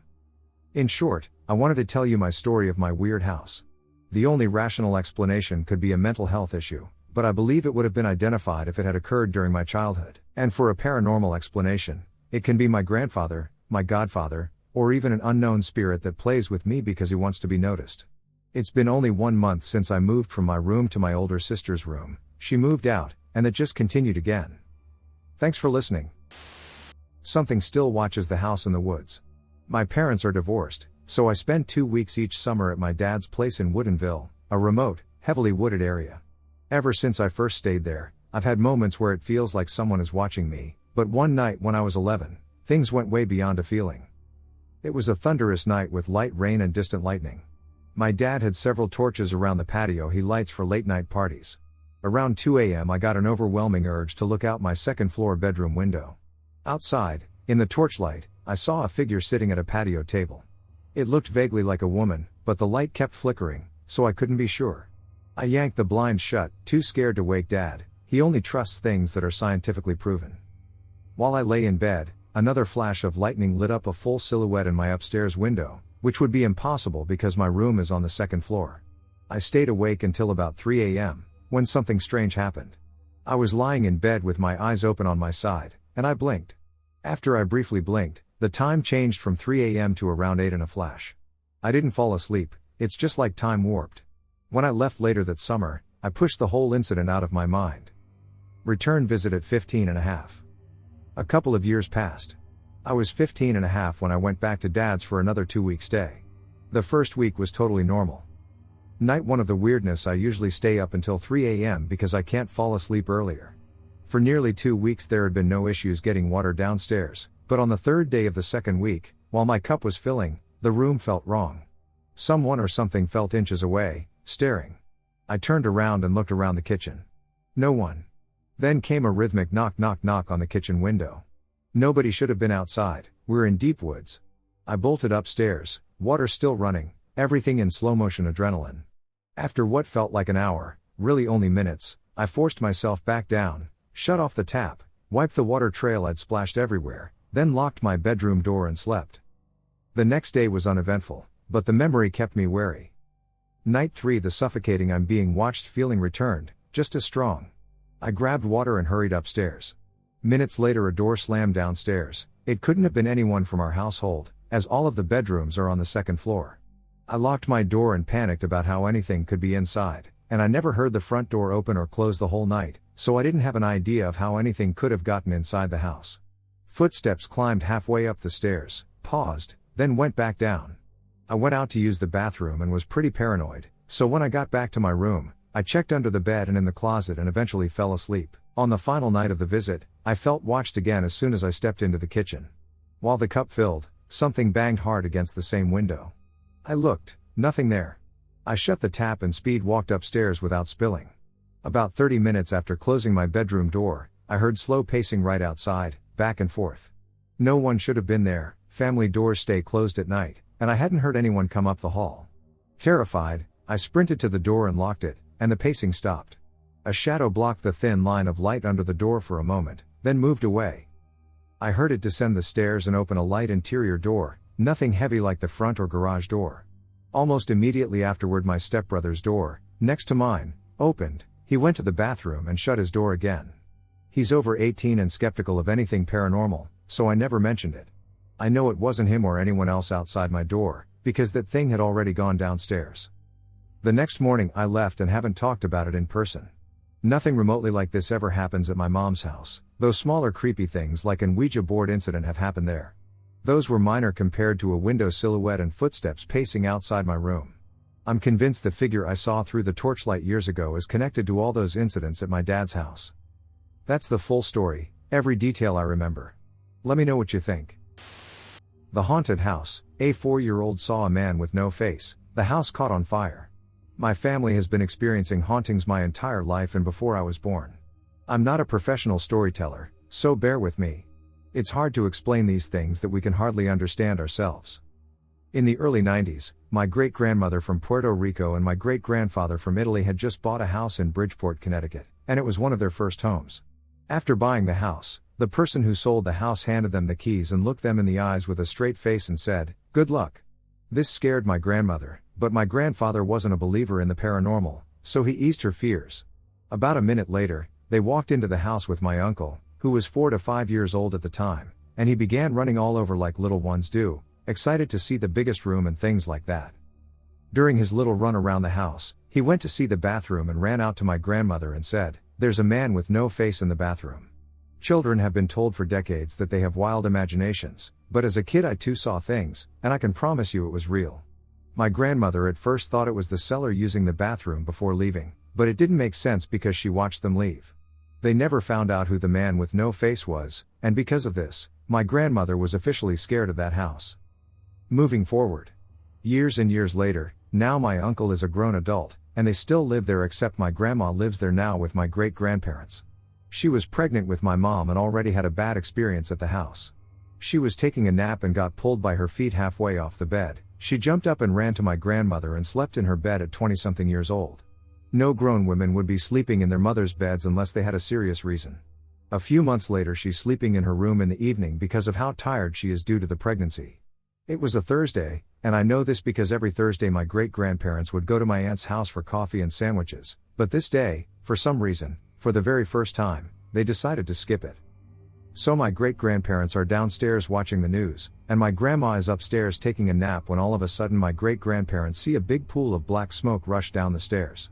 They run upstairs, knowing my pregnant grandmother was upstairs, and when they get up there, the entire ceiling is on fire in my grandma's bedroom. She was sound asleep with a roaring fire directly above her, ready to consume her. My family dragged her out of the house because the smoke knocked her out. If my family had gone out for coffee and sandwiches, my grandma would have been dead, and I wouldn't be here to write this story. The firefighters said there was no electrical reason or any reason at all why the room caught on fire. Ever since then my family never went back to that house, and they always say that the seller knew from the start when he said, "Good luck." True story, haunted house. My grandma is around 75 years of age. She lives alone and prefers being a recluse. The house she lives in has been the subject of discussion for many moons. Creepy stories, supernatural stuff, and that sort of stuff have always been exchanged during family gatherings. And my mother and her siblings had tried to get her out of the house and move in with one of us many times, but to no avail. She simply likes to be left alone. So at this point, I am around 15 years old. My father never let me or my siblings stay away for longer than a day. We saw our grandma at least once a month because my dad enjoys long drives. But we always return by nightfall. So my grandma always complains that she never gets time with us because all of my other cousins stay with her during the summer, mostly because they live nearby and have stories about the house. So when I turned 15, my dad had an epiphany. He says it will be good for me and my younger sibling to stay with my grandma for a few days. Now the stories we have heard are kind of scary, so my younger sister, who is afraid of the dark, wasn't looking forward to it that much. But I convince her it was all fake and that if the house was haunted, my grandma wouldn't have been able to live in that place for so long. She is not completely convinced, but she agrees. On the other hand, I was really looking forward to it. I had all the freedom to call my friends at night, and nobody would say anything. And when it comes to ghosts, I simply didn't believe they existed. I come from a family of strong theists. I believed in a God who would protect me, and that blind belief rendered me oblivious to supernatural demons and whatnot. So my sister and I go to her place. Now there are 3 bedrooms in the whole house. One is where my grandma sleeps, it has 2 beds, one is where my grandpa used to sleep, and one is known to be the most haunted room out of all. My grandpa's room had his stuff on the bed, so my choices were to sleep in grandma's room or the haunted room. I picked the haunted one easily.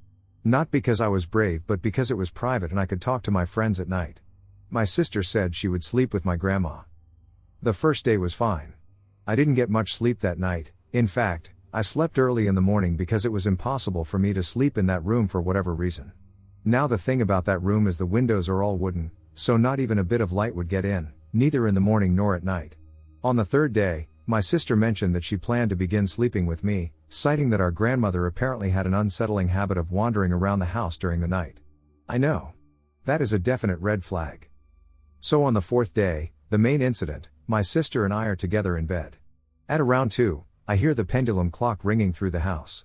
I know my grandma is up because I hear shuffling outside the room. My sister is asleep beside me. It was pitch dark in the room, and I wasn't particularly afraid. I was just randomly thinking about stuff about my teenage drama. I'm facing upwards looking into the dark, and one of my hands is hanging out of the bed above my head. Our bed didn't have a headboard but had a wood covering on the top and bottom. So I'm in my own head, and my train of thought gets broken by something hitting behind my bed. Like somebody knocked on it once. I freeze, and my mind is racing. So I think it was me. My hand is still hanging back. I must have jerked it unconsciously. So I stay like that, aware of my hand still hanging back. My sister is still sleeping beside me. A few seconds later, again a huge knock, this time a bit more loudly and strongly. Now guys, at this point I'm officially scared. I slowly pull my hands down. It was pitch dark, and I couldn't get a single word out of my mouth to call my sister. I pull my hands down, and I touch my sister's hand, and I squeeze it. And this is no joke, my sister jerks herself away, doesn't even ask me what's wrong, and starts chanting mantras my dad taught us. I join her, and a few seconds later, a lighter knock comes from behind the bed. This time, both of us hear it. We hug each other, too scared to do anything, and continue praying. When dawn broke and my grandma was officially awake, we switched on the light and checked the entire room for rats or holes that rats can come in. And nothing. There was nothing behind the bed or beneath it. My grandma was a clean freak. There will never be a rat in the house anyways. I go back to bed and fall asleep. We don't say anything to anyone. We called our parents to bring us back, but they weren't home, and my dad told us to buck up. We continued to live in that house in that room for a month. In fact, we barely got out of the room. I don't know why. By the end of the month, we got attached to the room and the house. A lot of creepy and scary things followed that week, but Dad said to buck up, so we bucked up. We went back home after a month and told my mom about everything that happened. It was after I left that room in that house that I realized I felt lighter doing so.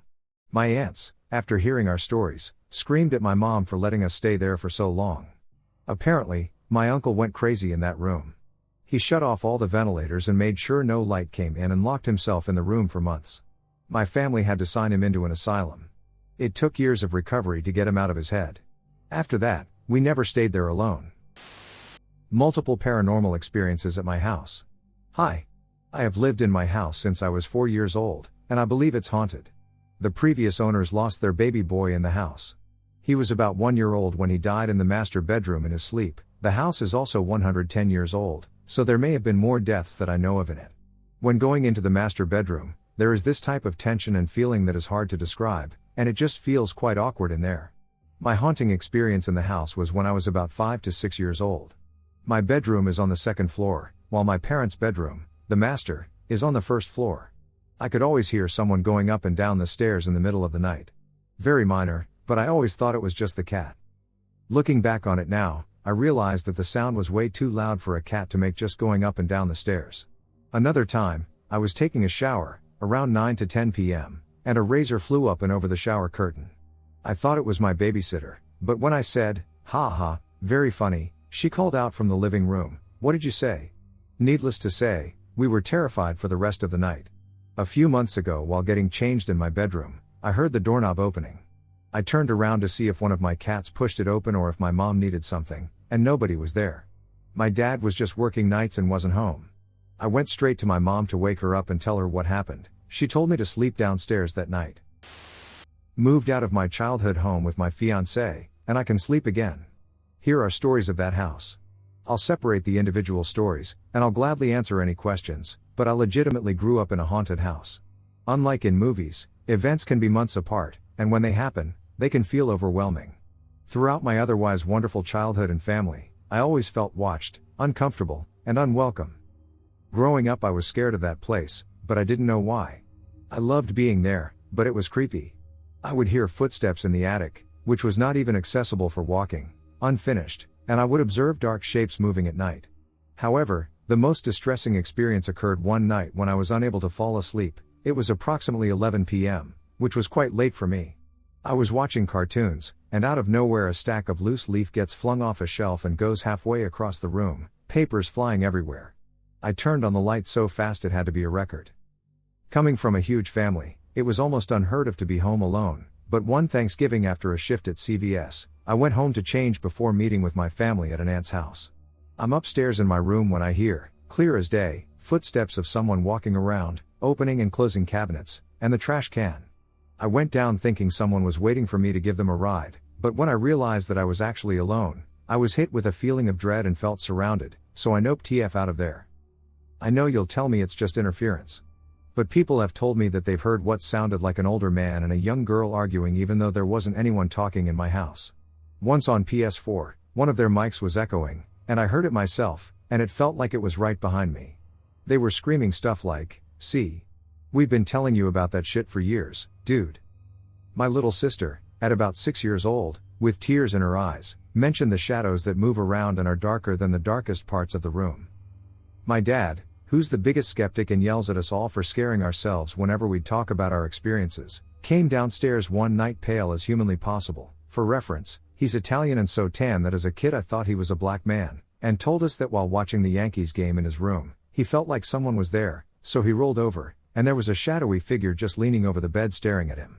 He believed us after that lol. I had a dream that my dad was going to ask me to put away Christmas decorations in the basement. I brought down the nativity and remembered thinking, I probably shouldn't let baby Jesus be face down, for some reason, so I made sure I placed him face up. When I returned with the next few items, I noticed that baby Jesus was face down and thought, "Duck, that's not good," before looking up to see a 7-foot tall shadow figure with a strange wolf-like head on a humanoid body. Without facing me or moving, it kind of just spoke into my head, "I found you," over and over until I woke up. There are many more stories to share, but these are the most significant ones. In general, it's just a day-to-day feeling of being watched or creeped out.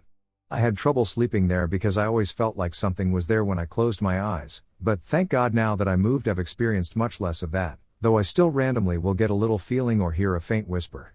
It's quite amusing. I live literally with a cemetery in my backyard and encounter virtually nothing in comparison to that house. Demon in my house? During COVID I moved in with a couple of mates in their haunted house. Turns out it was more than just haunted, it had a very malevolent demon living in it. I thought it would be funny to challenge whatever it was and see what happened. Against everyone else's better judgment, I began to call out whatever was haunting the house. Almost immediately the light where the alcove for a dining table was switched on. The switch and the alcove were in full view of us all, only a few steps away. I was actually pretty impressed with this response, but like I said, it could just be a faulty light, so I did the smart arse thing and said that I wasn't convinced. I needed to see something more than just a light coming on. Within seconds of me saying this, the door to the laundry, which led off from the alcove, again, within full sight of us all, opened surprisingly quickly. More surprisingly, it slammed shut violently. This only got me more interested and more antagonistic. So against the protestations of my new housemates, I continued to challenge whatever was in the house with us.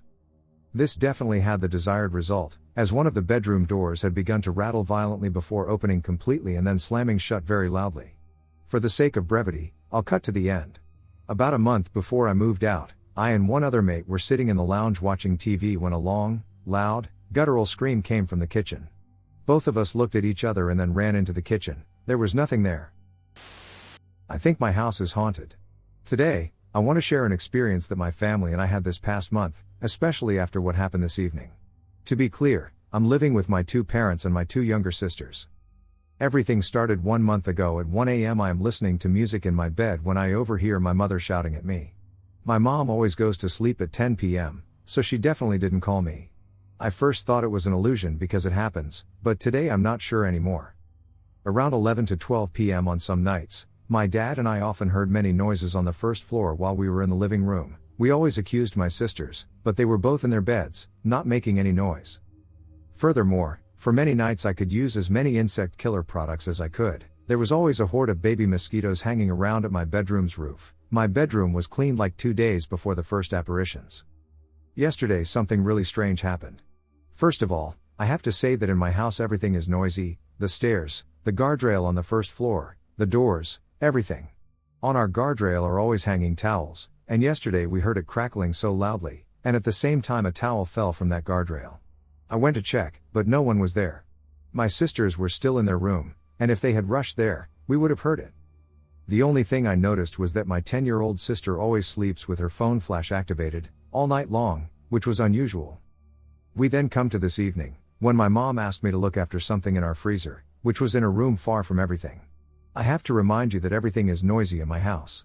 So I go in the freezer, but when I want to leave the room, I realize it's locked. No one was there, the lock didn't make any sound, and the room can only be locked from the outside, so I couldn't lock it by myself. I then had to yell at my mom to ask her to unlock the door and explain what happened. At that moment, we all recounted the strange events that had occurred this month. I first shared all the events I've already explained, but my parents added 2 more things. My dad told me that one night while he was watching TV, he experienced a strange illusion in which his dad, who had been dead for over a year, appeared next to him and tried to talk. He freaked out, but before he could understand what was happening, his dad disappeared. My mom told me that my 10-year-old sister had been using her phone's flash because, over the past few days, she heard very strange noises on the first floor while everyone was away at night, which obviously scared her. We don't know what really happens, and there's no explanation to this day. I have to tell you that in my life I've never believed in the paranormal or anything similar, but the past month makes me rethink about this belief. I wanted to share this story with you because I think it's important for me to clearly sum up the events and show that there's indeed a problem in my house, hoping I won't have to add more elements to this story in the future. Thanks for listening to me, and have a wonderful day. I am getting increasingly spooked by my new house. I want to lead this by saying I have never been into anything paranormal. I am not sure how I feel on the topic, and I suppose you could say I have never believed. I still don't know how I feel, but I can say I have never seen something out of the corner of my eye so consistently and often. And at least when I have seen something out of the corner of my eye, it has always been something distinctly different from what I saw previously.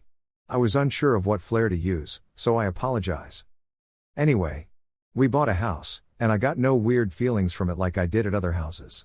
My house has one room that is deteriorated from water and needs to be redone, and with the doorknob removed and the latch on the outside of the door, it's a little unsettling.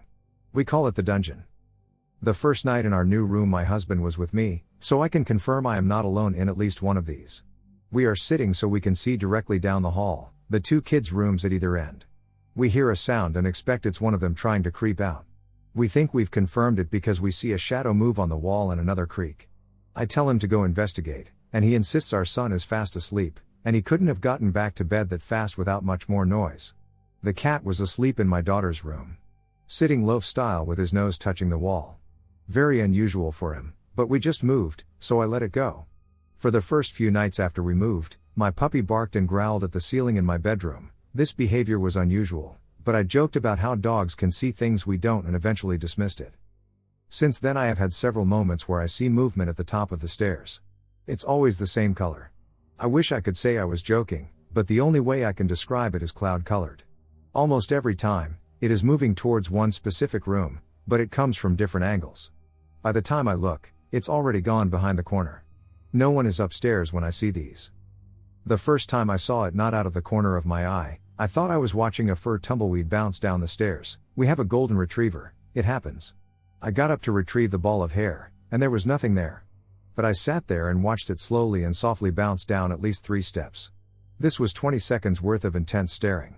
I didn't have my glasses on, so the detail wasn't all there, but it is what I imagine a fur tumbleweed would look like to me from that distance.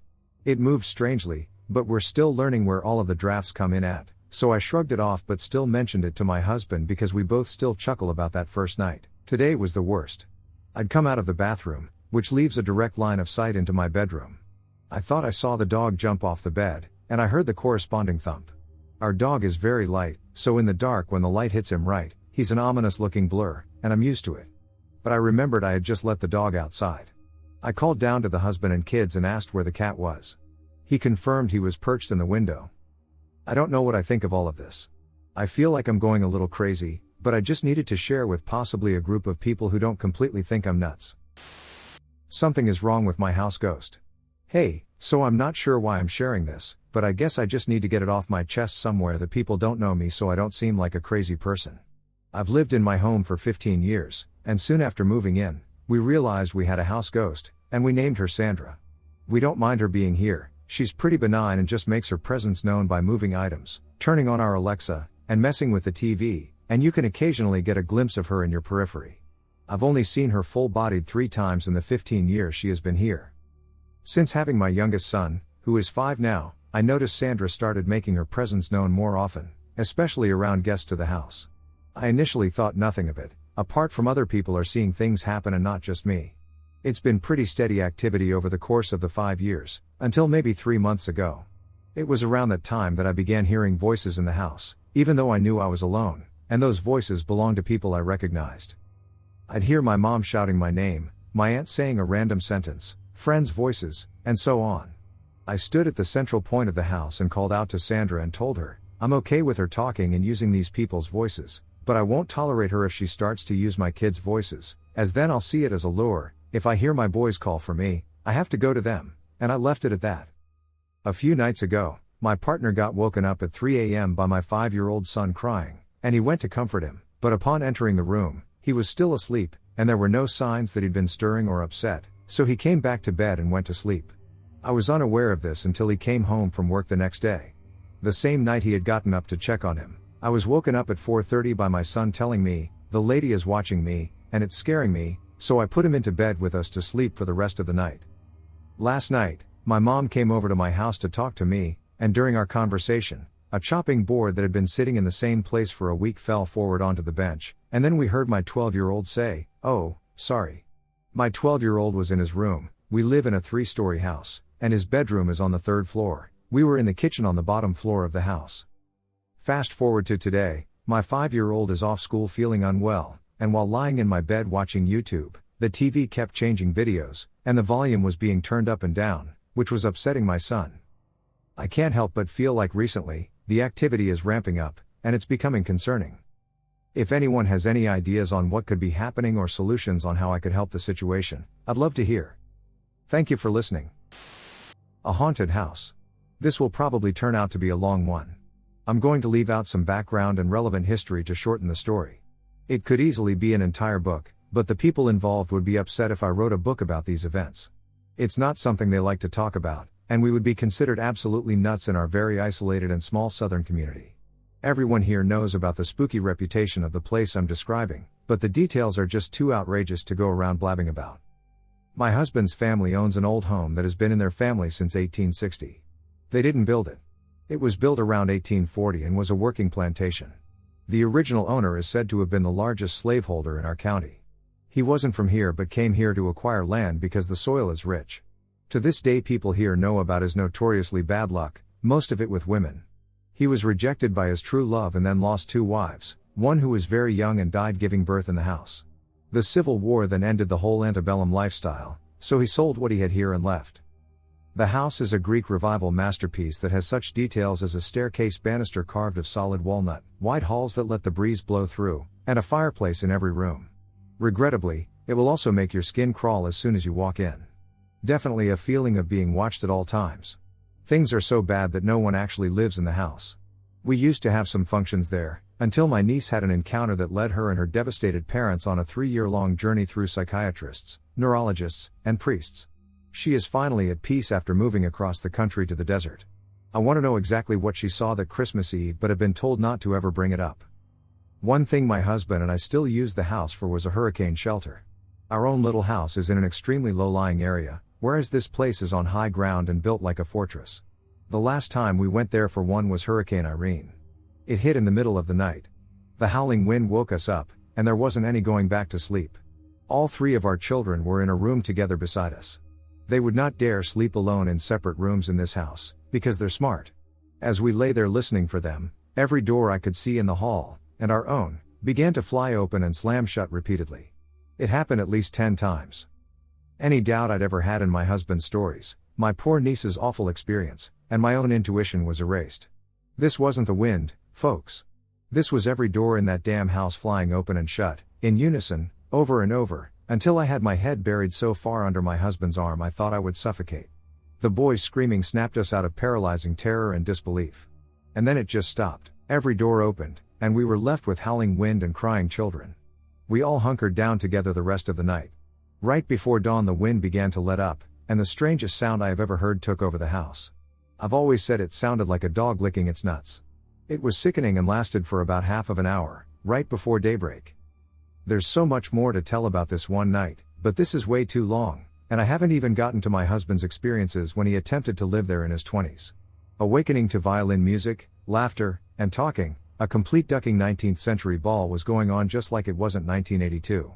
A pack of wild dogs with red eyes clawing at the front door. Being held down in bed. Outrageous shit that you just don't talk about if you don't want to be labeled as one card short of a deck. One object of interest in the house is a creepy old baby doll in a box. The name of a little girl is scrawled across the inside lid of the box. The girl would have been my husband's great-great-aunt, and she died of whooping cough in the house at age 5. My husband's nephew took a girlfriend of his into the house one night because she said she had always been fascinated by it and thought it was beautiful. She walked straight up the stairway, straight to the room, and straight to the box, and looked at him with this bizarre expression and said it should never be taken from the house. He freaked out about this because there was no way she could have known about the doll, he didn't even know about it. So there's some of the story. Not all of it by a long shot, but I'm glad I wrote about some of it. I still fantasize about living in such a beautiful house one day, but I know it just can't happen. I will probably take my chances at home the next time we have a hurricane. I'm sure you'll all wonder about apparitions. I know of several. The same girl who walked right in and went straight to the doll said a little boy followed her through the house. I have often wondered if this could have been the little girl who died, to whom the doll belonged. In the era she died, the pageboy haircut was what many little girls wore, and she might have been mistaken for a boy. This same person said she saw an old man sitting in a chair. That chair is completely off limits, as cautioned by my in-laws, because it was the favorite sitting place of a doctor in the family who practiced medicine there. I guess he must still prefer that spot. My nephew, who brought this girl to the house, did not see these things, but from what he claims, she has those abilities. Everything she said made sense based on past events.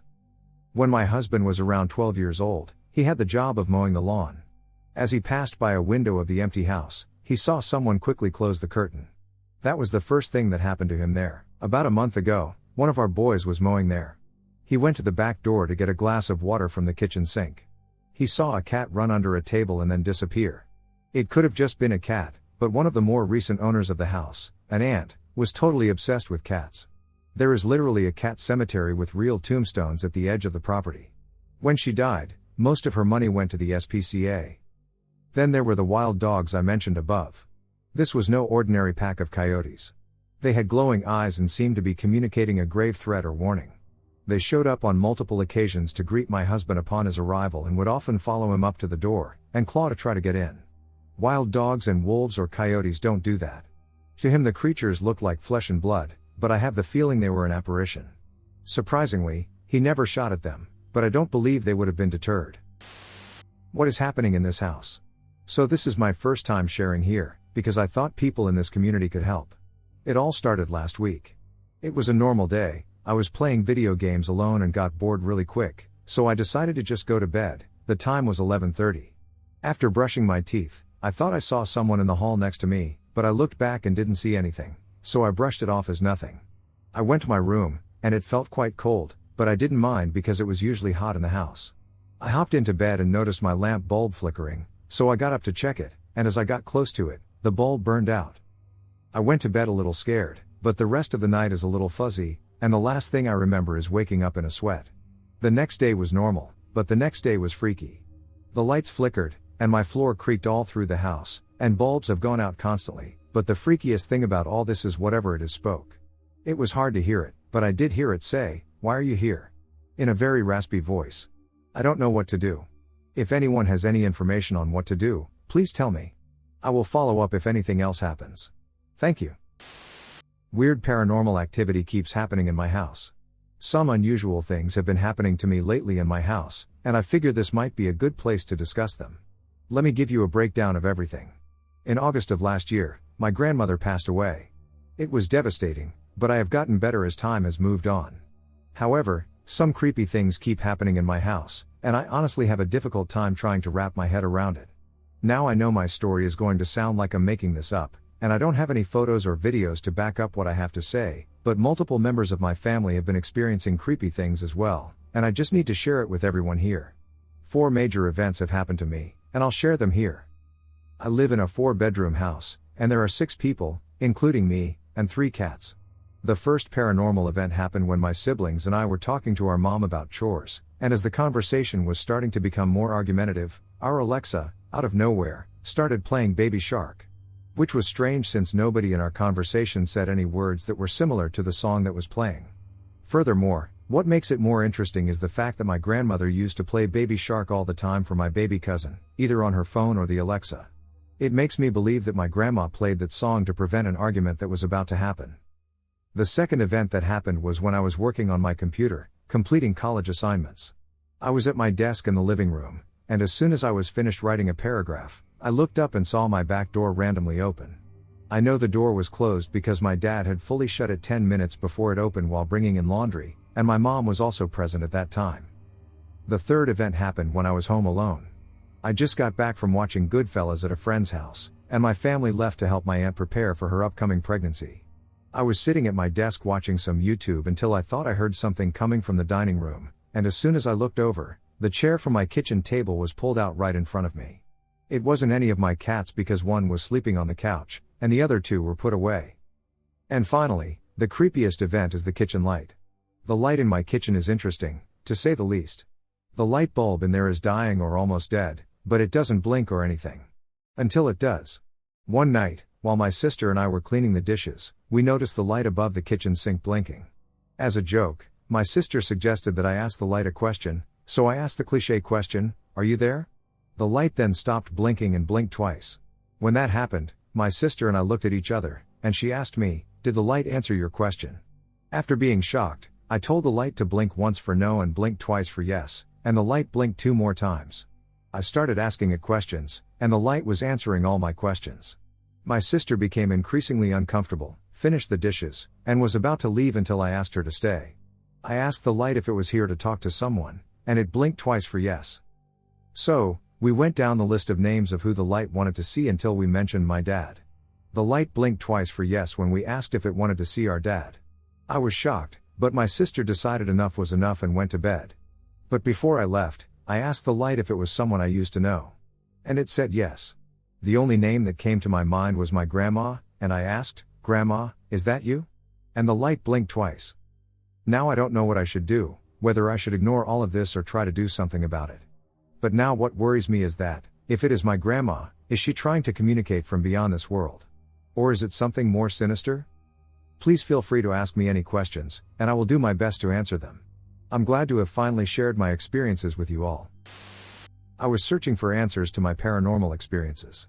The first thing happened when I was about 12, I think. I was in middle school at the time. I woke up in the middle of the night and went to the bathroom. When I came back, I saw a kid in my corner. They looked about 11 and male, if I recall. They were lying on the floor in front of my video games. When I walked in, I thought it was my brother, notably not dead, because they had similar hair. It looked up at me, stood up, and ran towards me. I remember it moving as if from another dimension and being kind of translucent.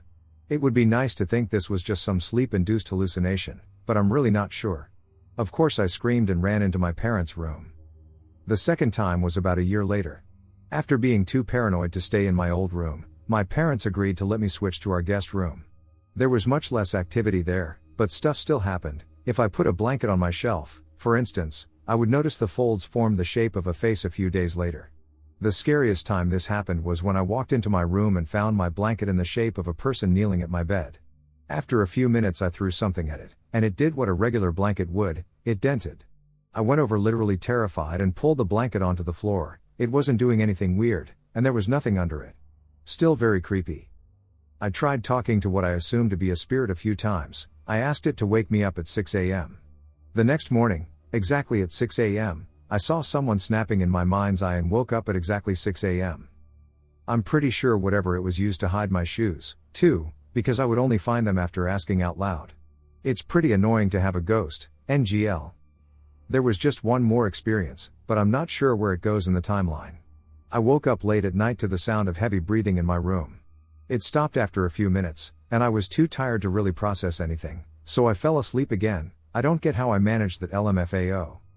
I told my mom about the heavy breathing, and she performed a banishing ritual using sage. It all stopped after that.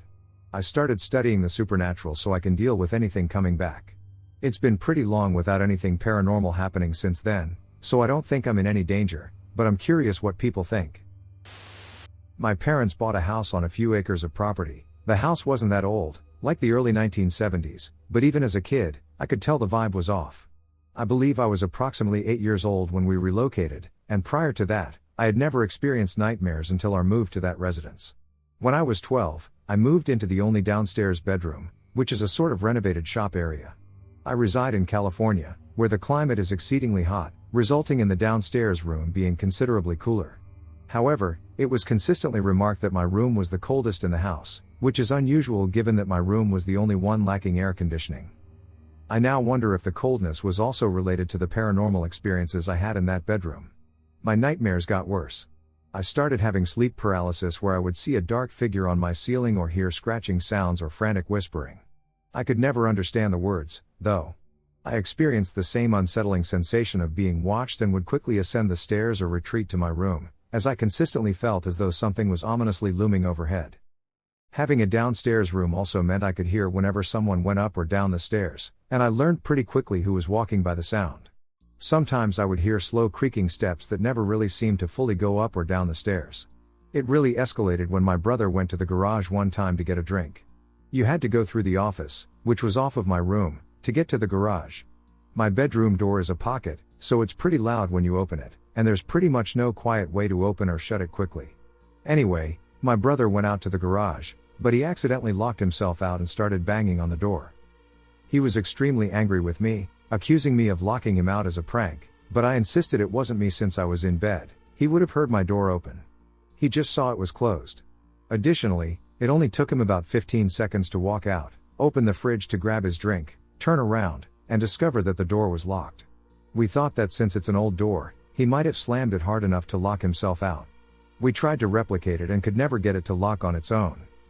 The most frightening part occurred when I moved back home for a year after graduating college, during which my husband stayed the night with me, and we both experienced the same nightmare while in sleep paralysis. My bedroom had a door that went outside, so in my sleep paralysis state, I saw a shadow walk by my window, a long pause, then the loudest banging on my door, just pounding, then it stopped, and I was completely frozen and shaking. When I woke up the next morning, my husband said, I had the scariest sleep paralysis, and proceeded to explain the exact same thing I experienced. We lived on the property with several dogs that would bark if someone knocked. That was easily the worst thing that happened while I lived there, and since we moved out, we have never had sleep paralysis again. My brother also said he has only ever had sleep paralysis while sleeping in my room and described almost the exact same situations I experienced, even though we had never talked about them until recently. I hope I never ever have a paranormal experience again. So I used to fall asleep late, like around 3 a.m. I woke up no later than 15 minutes later. I felt like I was pulled down. I'd open my eyes, and I would see a black figure with no face but white eyes standing over me. That happened every day, but one time it changed. So yeah, I fell asleep again, and when I woke up, the figure wasn't there. Whispers in my ear kept saying, "Listen to me, listen, listen." Freaked out, I got up and saw the figure with a creepy grin. I got up and picked up my cross I had in my room and shoved it in its face. Books in my room fell over, and then a blood-curdling scream fell over into my living room. I stood there, watching as the figure ran down. When the head was about to go under, it smirked, and I ran downstairs. It was gone, but not for long. A couple weeks later I go to my friend's house for a sleepover. My 3 other friends tag along. My friend pulls out a Ouija board, and we begin to play. The figure stood in the kitchen and stared at me and my friends. "Go away," I shouted that, and the floor shook. Luckily, my friend's neighbor was a priest and gave us cross necklaces. This happened yesterday. I realized I lived in a haunted house. These are my experiences. Before I get into this, I want to let you know that I was never a believer in paranormal. I thought it was interesting, ghosts, fate, shit like that. Now that I'm older, I want to tell you guys some stories about what happened at my old house. I moved to Essex, United Kingdom, in 2008. The house we moved into had previously been occupied by an old family. They were in their 70s/80s. The mother was in her 80s, and her room was filled with dolls, resembling Annabelle dolls, and each time I looked at them, the atmosphere felt exceedingly unsettling. I could sense a hauntingly eerie ambience whenever I entered. Fast forward to 2008, June/July, we moved in, all settled, and I remember that in 2008, I used to have Sky Broadband, and I would watch Ghost Hunters or Ghost Adventures with my brother. I was very curious. I'm not entirely sure what made me do it, but around 8:48 p.m. that night, I went into the toilet, and I said, "If there are any ghosts here, make a noise." Straight after that there was a loud bang on the window, and I ran right into my mother's room, just telling her what happened. This was a minor incident, I eventually shrugged it off. However, my suspicions grew after many occasions. When I was alone in the house, I did not think I was alone. I did not feel I was alone. As I'm writing this now, I have goosebumps and chills around my body because I can remember being alone in that house, and I felt like I was being watched. I felt as if I was with someone else. There will be nights where I'm PC gaming, playing Team Fortress 2 at the age of 10-11, and it would be me upstairs gaming and my mother downstairs. There would be huge banging on the wall, it would be deadly silent, and then there would be a repetition of bangs right on the wall. My mom would shout at me, telling me to stop making noise and banging on the wall. However, I was paralyzed with fear. I shouted back, saying I did not make the noise. I was so ducking scared because we both heard it, and there was no explanation about it. This phenomenon happened frequently, and each time it was just as scary as the first time I heard it. Experience 3, the scariest experience I've ever had. I cannot explain it, I will never explain it, yet I still feel the same fear now as I did that night. I was home alone, in my room. The TV is pointing toward my bed, and the window is above it. I am a British-born Vietnamese/Chinese. At 11/12, I would play my Nintendo DS, playing Pokemon at night under my covers. So picture this, right? It's pitch blackness, You're playing Pokemon, and you're alone in your room. As I'm playing Pokemon, suddenly I hear a loud screeching, growling noise as if something came out of the TV and is on my bed making this noise. I remember everything exactly. It was like a huge scratching noise, followed by screeching and growling, and no, it wasn't my Pokemon because I play my DS at night with no sound. I was so scared I dropped my DS down my bed, hid under the blankets, and just passed out. I would rather not wake up. I was so ducking scared I did anything I could to just go to sleep. At that moment, I did not want to open my eyes or do anything. I lay perfectly still with my eyes shut and pretended that I didn't exist. I also want to add that when I go into sleep paralysis, I feel like I'm being possessed. My body shakes up and down, and it feels like someone is pulling my chest out of bed. It's a very unusual feeling, and I'm not sure if anyone else can relate. This wasn't a sleep paralysis episode, because I was playing Pokemon LOL. Experience 4, Dreaming the Future. My father and I were home alone in the house. We fell asleep. This event is something I cannot explain at all. I don't know what it is, he doesn't know how it happened, but we both dreamt the same thing. My father is a Vietnamese interpreter, he translates for Vietnamese people. He worked for a company, and in his dream, he dreamt that he got a call from the company to book him into an appointment with the police to do a translating job. We wake up, and 30 minutes later he receives a phone call for that exact same appointment. We both had no ducking idea what just happened. I remember that day so clearly. My dad started praying with the Buddhist cards and burning incense after that. I think it's also important. I should add that my mom, who is Vietnamese born, kept having nightmares every night about a man who loves her but is dead and haunts her dreams to this day. The situation became so severe that we bought dream catchers to assist my mom, received Islamic beads from a friend, and invited a Feng Shui master for additional help. After all these experiences, I started to believe there is something out there that we don't know and cannot explain. 2 people have seen this thing in my house. A few years ago a friend of mine was staying with me over the summer, and she said there was a spirit in my house she could see, a woman who can't talk because there's something wrong with her mouth. According to her, this entity was a grieving mother who was kind-hearted but had some bad energy. This friend had some mental things going on, so I didn't really believe her, but I believed that she believed it. I never had any experiences that led me to personally believe there was a spirit/ghost/what have you until my daughter started talking. Ever since she was born, she's been scared of the southwest corner of her room. I've rearranged the furniture in her bedroom a few times, and no matter what's over there, whatever's in the southwest corner under her window is the scary spot. As a baby, she would point to the corner, and later described it as spooky when she learned that word. She added more details as her vocabulary grew. Brown person hurts me, she's over there pointing, picks me up and throws me, she's nice, though, she's hiding under my white toy shelf, and she can't tell me her name because she doesn't have a mouth. That's what sent me, mind you, she spends half the week at her dad's house every week and occasionally a full week, so there have been plenty of opportunities for her to forget the story, but it keeps coming back up. She's almost 4 now and is able to tell me that this brown person is never at dad's house and isn't from any TV shows that she watches.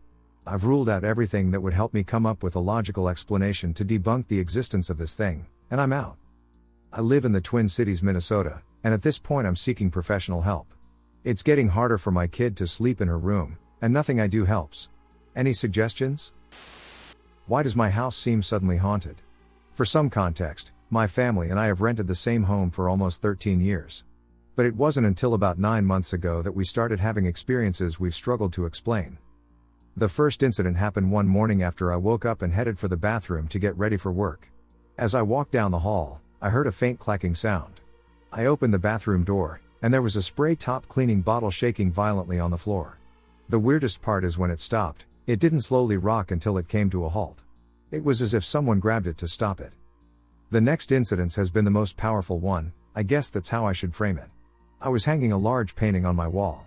It was about 12 times 14 inches, and I put it on my wall vertically with 2 nails on either side. I went into the kitchen, which has a shared wall with the living room, to tidy up. After about 10 minutes, I went back into the living room, and the painting I had just put up was about 8 feet across the room. It was an entire couch length and a coffee table from where it was hung. There is no way it fell without me hearing it. And there's no way it fell across the couch, over the floor, and then up and over a coffee table. We tried to reenact it over and over in an attempt to rationalize it, but we were unable to. This has happened several times, with the most recent incident happening over the weekend, which is why I decided to share this. Our washer and dryer are in the basement, and to put a fine point on it, they're old and suck. Every laundry load we put in the dryer has to be dried for at least 3 cycles. We have a Costco card, where you buy in bulk, and that's where we purchase our laundry detergent. We keep it on the dryer towards the back. The dryer has a little lip at its edge, so we've never had any issues before recently. In the past few months, we've had 2 mostly full containers of laundry detergent fall to the floor with such force that they're broken in multiple pieces. Not cracked, broken. The most recent incident is rather mundane. We have a rack to hold dishes after they've been rinsed off but before they're put in the dishwasher. The other day we were in the bedroom when we heard what sounded like a bunch of silverware being dropped.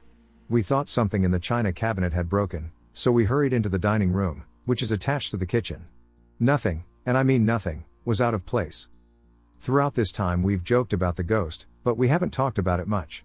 We have a daughter who just turned 2, and she started playing peekaboo with who she calls ghost. I think it's obvious she just picked up that word, and there's nothing more to it, but I thought I'd mention it. So here's my rub: we spent over a decade in the same house before we had any strange occurrences. They don't seem malicious, and I'm not scared, but it seems weird that it started so suddenly. My only theory involves my neighbors.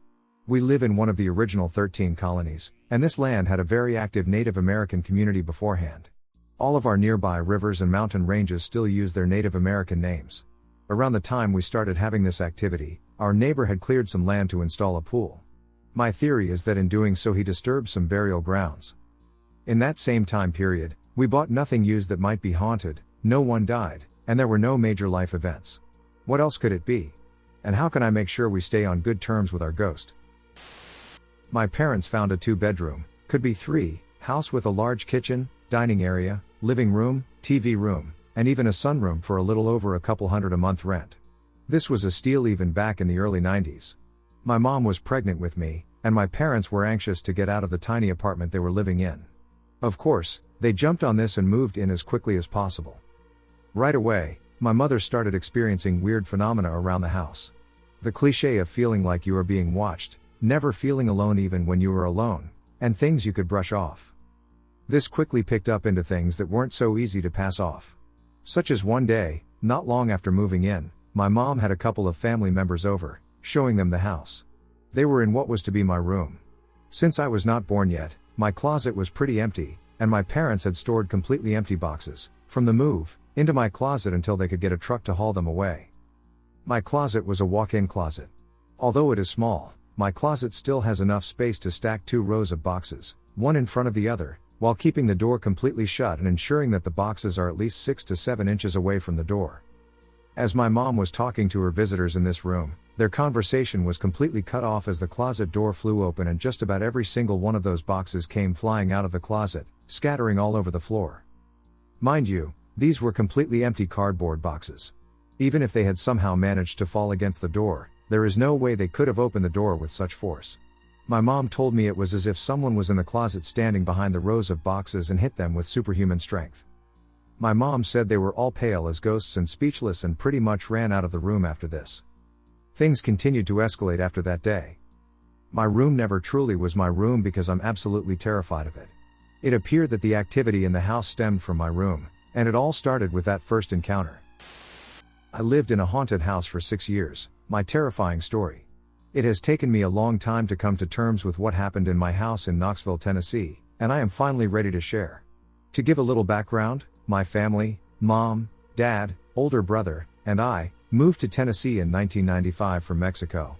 We moved to a very old ranch-style home in Knox County and did not realize that this home would be the site of some of the most harrowing and terrifying experiences I have ever experienced.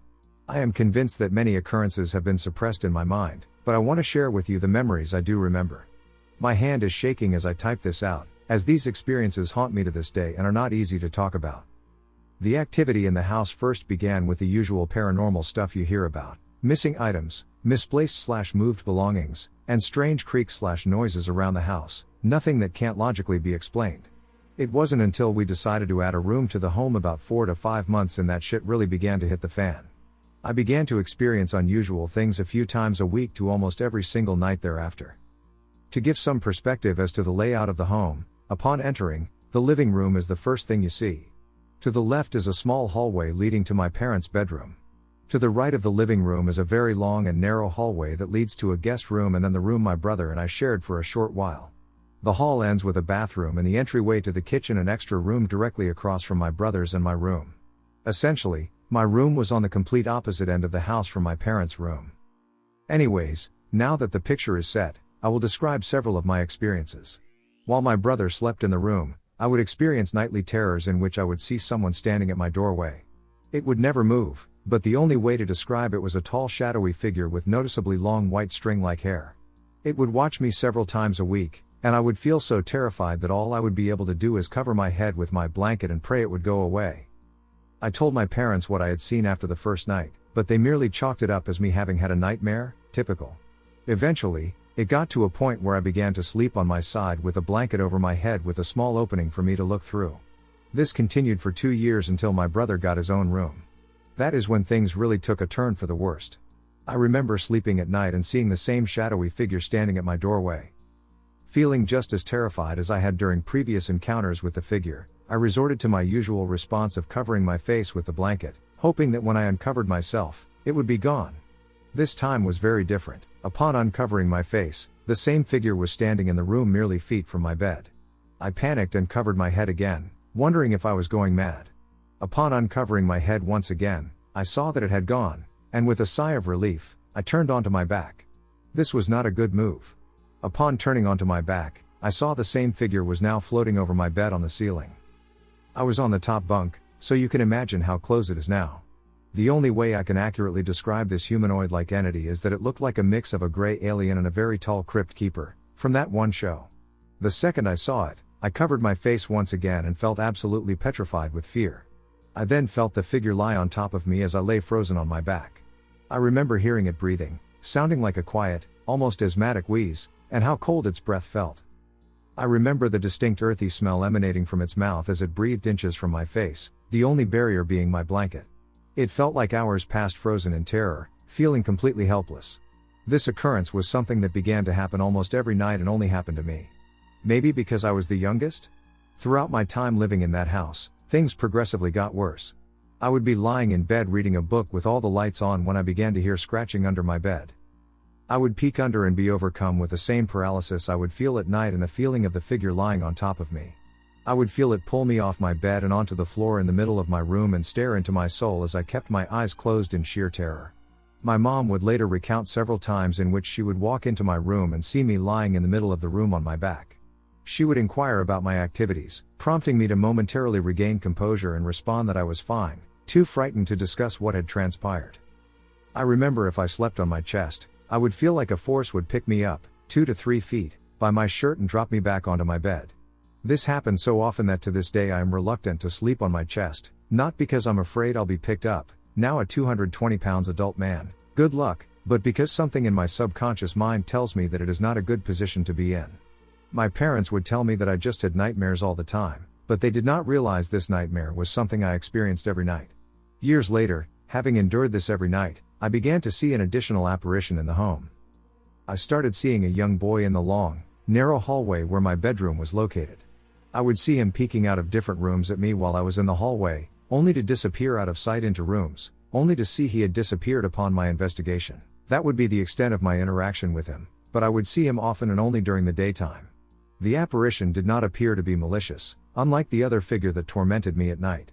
He gave me the impression that he was merely an observer, which was comforting, in a way, that this ghost did not want to mess with me, unlike that crypt keeper entity. Over a decade later, now living in Atlanta, I decided to look up the address on Google Maps to show a friend, and I noticed that the house was now the site of a home business. Upon seeing that, I decided that I would reach out to them out of curiosity and see if they had had any similar experiences. The business would later reply, saying that they had never had more electronic issues in the home than anywhere they had ever been and that strange things occurred frequently. He told me that his wife and kids complained about seeing a little boy wandering around the hallway and were scared to live in the home. The man also described seeing a tall shadow occasionally when he was working in his office, which actually turned out to be my old bedroom. He told me he always felt like he was being watched and felt generally uneasy in that room in particular. What is peculiar about this is that I had not described any of my experiences prior to him telling me his, yet our stories appeared to line up. I showed my parents the message thread I had with this business, and it was then that they confirmed that they believed the house was haunted. They didn't want to say anything that would scare me even more and tried to bury it under the guise that I was having nightmares. My mother said that she would see the same little boy wandering around the kitchen and hallway, and she always felt that feeling of being watched when no one was home but her. Neither of them had seen the tall figure, and it seemed it was focused on me. The experiences I had in that home are permanently burned into my mind, and I will never forget that tall, wire-haired figure that constantly picked me up, lay on me, and pulled me around, terrifying me to the core. I plan to never return to that home, and I pray no one who has the misfortune of living there experiences what I did on a nightly basis for 6 ducking years. I've always been curious about deep hypnosis and what it may reveal to me, but I am equally terrified to remember events that my mind deemed too traumatic to keep in my conscious mind. Thanks for listening. I have lived in 14 homes. This house was the most hateful haunting. We were a military family who moved quite often. Of all the 14 homes I have lived in, this house had the most intense haunting I have ever experienced. From the moment we stepped foot in that house, I could feel an insane heavy weight and darkness there. There were a few bizarre things about this house. For one, someone was watching me. I felt as if I was being stalked in this house every moment of every day. I can remember how uneasy I felt. The 2 rooms I despised the most were my parents' bathroom and my bedroom. At the time, I was around 10 to 11 years old, my brother was about 15 to 16. We had chores as normal kids do, and one of those had to do with cleaning parts of every bathroom in the house, including my parents'. My brother and I both refused to go into my parents' bathroom. I have no idea how to describe this feeling. There were many mirrors in the bathroom, and it felt like someone was standing right behind you at all times in here. Even at 26 years old, the thought of that bathroom still gives me chills. My mother understood our concern and never forced us to be in there, thank God. My bedroom was the worst for me. I did not spend much time in here, as I felt the most seen in this room, and the dread I felt was immense. I would go to sleep every night hiding under the covers because it made me feel better, because I knew someone or something was watching me. I would hear whispers in this room, and my door would sway some nights. I felt as though my bed was a table that people were congregating around, as the whispers were different people in different spaces around me. I could never make out what they were saying, but to be honest, I did not try to hear them. I ignored them every night. I was lucky enough to have a box TV in my room, and it sat on my tall dresser.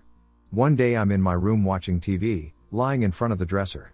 I get this image in my head of the whole thing toppling over me, killing me. I disregard the idea, as the dresser is real wood and extremely heavy with the added TV on top. The dresser handles start to move, and the dresser sways a bit by itself. I got up and never lay in front of it again. My brother and I would hear footsteps throughout the night. A few times we thought it must be a break-in, but it never was.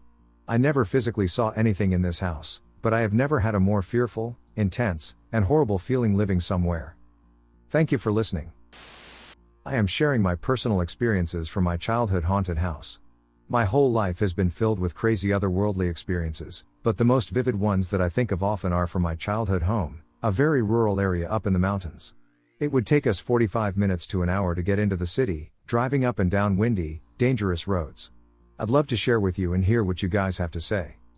Back in the early 2000s, my parents and I lived in a neighborhood that was heavily involved in witchcraft, Satanism, etc. We didn't actually discover this until we had moved away, so it all made sense afterwards. We lived in this house for 5 years. Our house was 2 stories. We had a basement, which was our family room, that also had a separate office room. We detached the door to this room so it would be permanently open, directly facing the couch we would sit on to watch TV together as a family. Adjacent to the office, we had an electric piano right against the wall, so the office entrance would be on our right if we were sitting there. To go upstairs, you'd have to directly pass the office and face the door that goes into our garage. This info will be important later. The first year was fine, but gradually, the events became much more malicious and sinister, to the point where we couldn't take it anymore. We were likely the only Christian family in our neighborhood, and I believe others quickly caught on because we didn't celebrate Halloween and didn't participate in giving out candy to the neighborhood kids. This angered our community even though we were kind to others and kept to ourselves for the most part. Our house was egged, and we became a target of seemingly harmless pranks and house vandalism. Then, all of the paranormal events started happening after my black cat disappeared right before Halloween. We were coming home from church one night, and it was close to midnight. We pulled into our neighborhood, and sitting on the sidewalk corner all by himself was a little boy in a green shirt. My parents were slightly unsettled because it is unsafe and unusual for a child to be out this late at night. They considered talking to this boy, but when we drove by him, he looked up, and my parents saw that he had no face. His face was completely blank, like a slate. Needless to say, we hurried home, and my parents chose not to tell me at the time because I was around 5 or 6 years old, in order to spare me from nightmares. However, they eventually explained what happened several years later. Then things started happening around the house. My mom and I used to take piano lessons, so one day while my dad was cooking lunch, my mom was in the basement practicing on the electric piano. I was in my parents' bedroom watching Stanley, a children's cartoon that was really popular back then. While my mom was practicing piano, a child's hand popped out of the office room and mimicked a child's voice, telling my mom to come and play. She thought it was me and told me to cut it out. The voice coerced her again to play, and my mom became irritated that I was distracting her from practicing, so she stomped into the office to find no one there. I'll never forget how pale she was when I heard her scream my name and run up the stairs. She asked my dad where I was, and since I heard her, I ran to her, asking what she needed from me. She asked me if I was messing with her, and I told her I had no idea what she was talking about. My dad chimed in and said I was in the bedroom the whole time, too. She concluded that it must have been her imagination, apologized to us, and went back downstairs. Not even 10 minutes later, she runs back upstairs panicking, saying that the child's hand appeared again in the office talking to her, and she knew it couldn't have been me. She was freaked out the rest of the day for sure. Another instance was when we were watching The Ring in the basement at night. Around the time of the first jump scare of the movie, when they open the closet and see the disfigured girl, my dog starts barking like crazy at the same office entrance. He would advance toward it and then retreat, as if an entity was attempting to push its way closer to us. It became really cold, and I started crying because I felt scared and uncomfortable at my dog's strange behavior. My dad turned on the light in the office, but nothing was there. My dog was going nuts chasing something we couldn't see, so we decided to call it a night and go upstairs to bed. My dog had a big crate in the garage that he would sleep in, so my dad put him there before we went to bed. At this point we called a minister from our church to come and pray for us. He prayed for our protection, but things got so much worse after that. A few nights later, we all woke up to screaming coming from the garage. It sounded like a little girl ended, screaming so loud it pierced our ears. My dog was also barking like crazy, so we knew we had to do something. My mom and I hid behind a dresser, and my dad hesitantly took a long decorative bamboo stick as his weapon to go to the garage and see what was going on. He said that he was shaking as he went downstairs, and the screaming grew louder and more violent until his hand touched the doorknob. As soon as he touched the doorknob, there was complete silence. It was eerie and too quiet. The only thing making noise was my dog whimpering and barking, so my dad got him as quickly as possible and noped right back upstairs. We started sleeping in the same room after that. Once we settled back down, my mom and I fell asleep first, but my dad was wide awake. He said that he could hear something pressing buttons on the TV remote on his bedside table. He didn't dare look but shut his eyes and pretended to sleep until he eventually did. Another day, mom was at work, and dad was outside mowing the lawn. Being an only child, not interested in AOL dial-up internet yet, I had to find ways to entertain myself. I was spinning in circles until I'd make myself dizzy. Mid-spin, I saw a man standing in the hallway with a gun pointed right at me. I was so startled, and I was so dizzy, so I fell over, scared to death.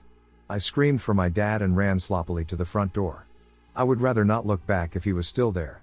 Dad was worried sick for me in my panic state, but what can he do? What could any of us have done?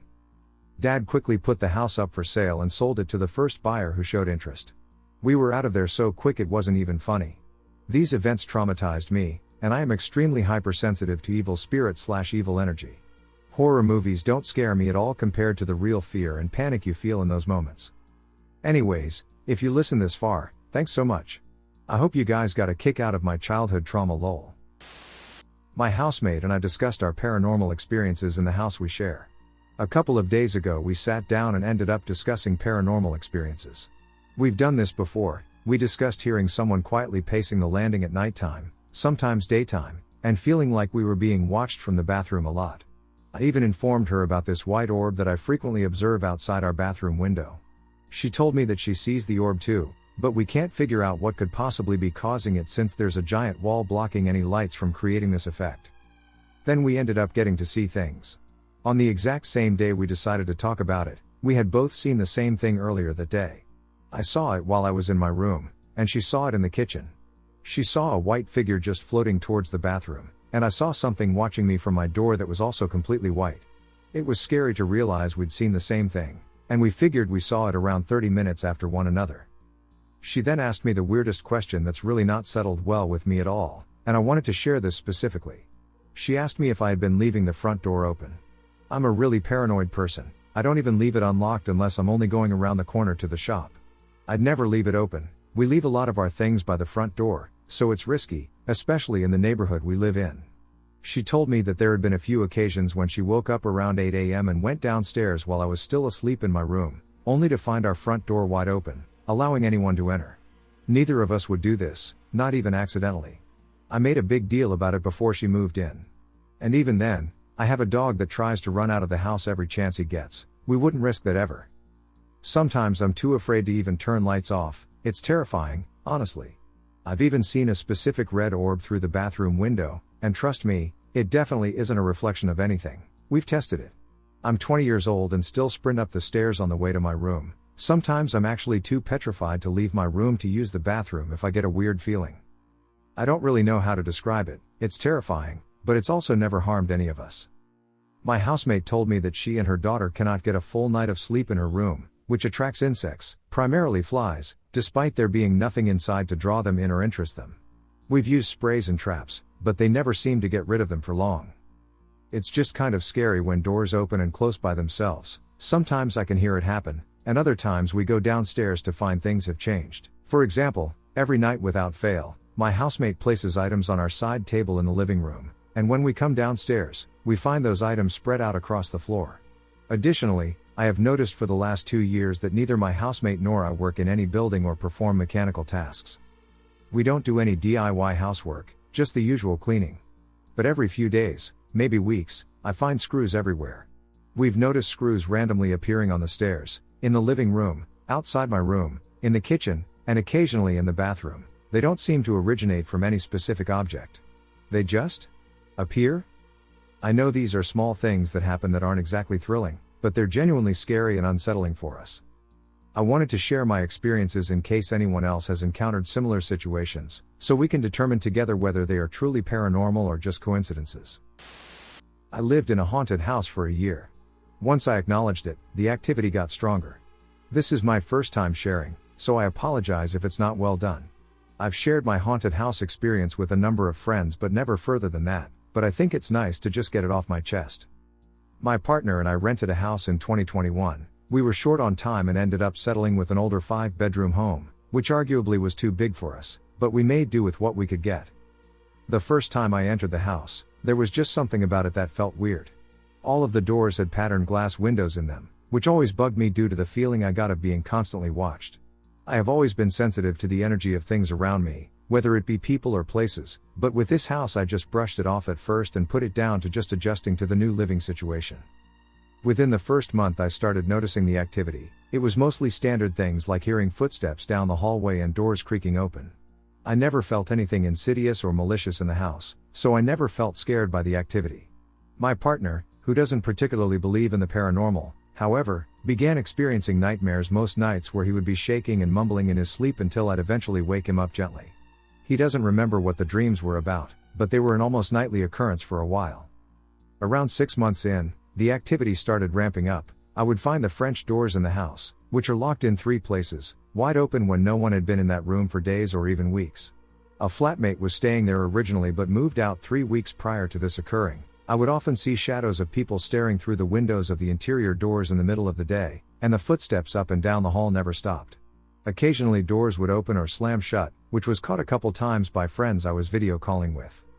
Once I started mentioning to people that I believed the house was haunted, the activity got louder.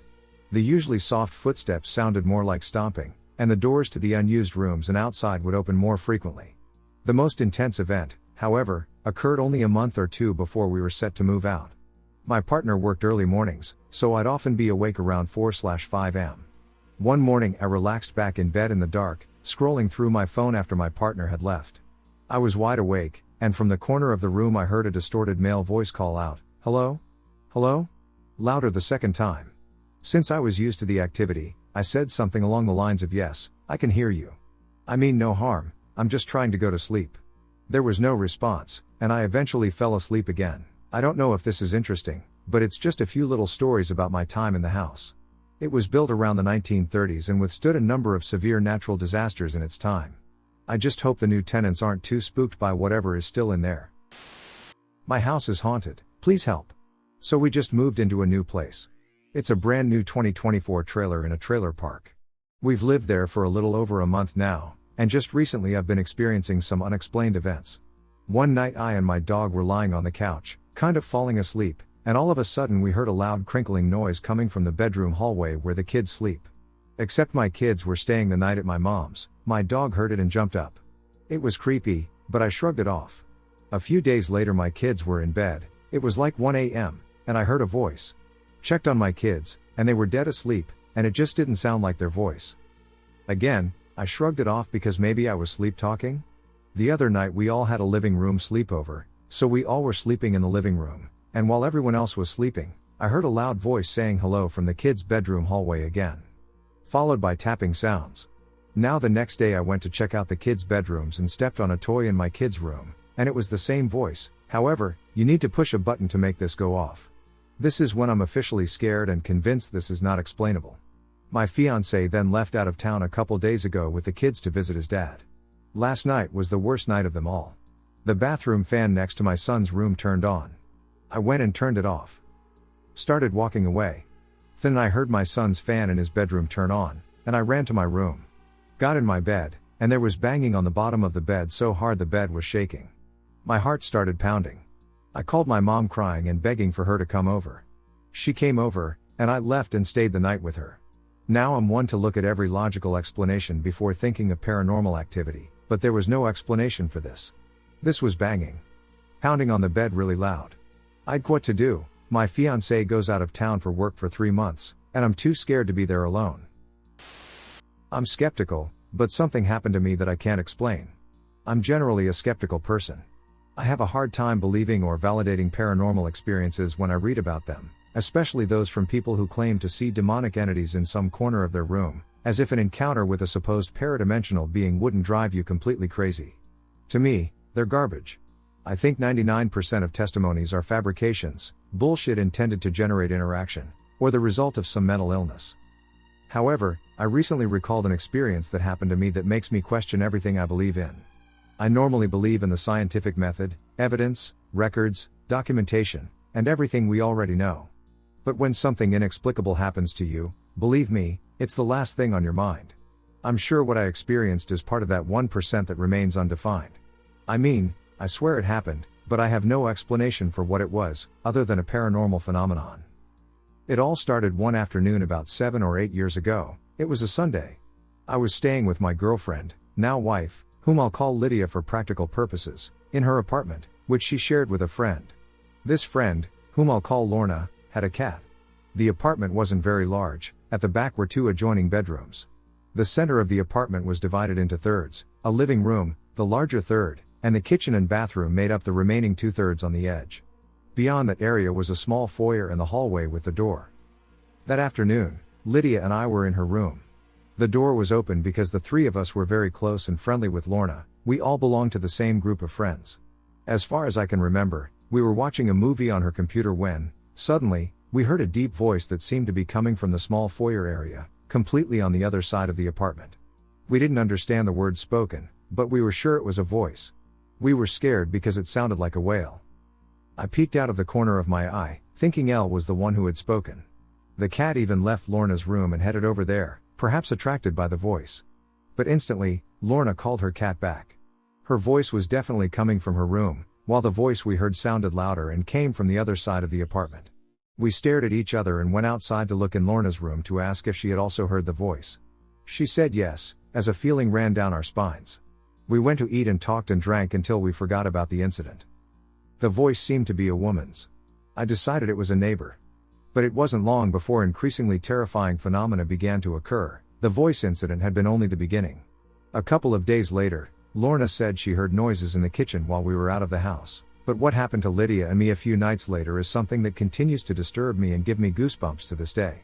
The city where we live is in an area with high seismic activity, so we're familiar with shaking and the automatic reaction to it. One night, we were asleep when our bed started shaking. Seismically, we felt a shaking from top to bottom. We woke up, quickly got out of bed, and went to find a safe area, but there was no more earthquake. We checked social media, nothing at all. Something had violently shaken the bed, so much so that we thought it was an earthquake. We went back to bed but couldn't sleep. We felt a strange vibe around us. That's when we began to consider the possibility that maybe something otherworldly was living with us. The phenomena continued to increase in intensity, but for some reason, they focused primarily on Lydia. Whenever we were together, she would be physically attacked. Something would suddenly touch her leg or her arm. The phenomena even began to manifest outside the home. Whenever we walked down the street, something would touch her back or her hair. Lydia was desperate and scared to death. It didn't matter if we were together, hugging, or lying in bed, something would suddenly touch her somewhere on her body. We didn't know what to do, so we decided to leave the house for a while and travel to her parents' house in another state. Lydia went ahead and went to her parents' city. I would catch up with her in a few days because she needed to resolve some work issues. We stayed in touch by phone, and relieved, she told me she hadn't been attacked. The day I was supposed to leave arrived, and I was finishing packing my suitcase when I suddenly felt a very strong presence in the room, specifically in the space between the closet and the bed. I decided to hurry and rush to the airport. I got up, grabbed my suitcase, and looked at the lamp on the nightstand, and as if I were dreaming, the lampshade, which was made of dangling beads, moved in a ripple as if a hand had moved across it. I looked toward the window, hoping it was open and just the breeze, but it was completely closed. It's the most impressive thing I've ever seen, and the most terrifying. I don't know how to deal with it, even though I'm a skeptic by nature. It really was an invisible hand moving the beads on the lamp before my eyes. I ran as fast as I could, my legs barely responding. Even now, I'm terrified, and it's been about 7 or 8 years. I'll never forget that movement and the feeling of being accompanied by something inhuman.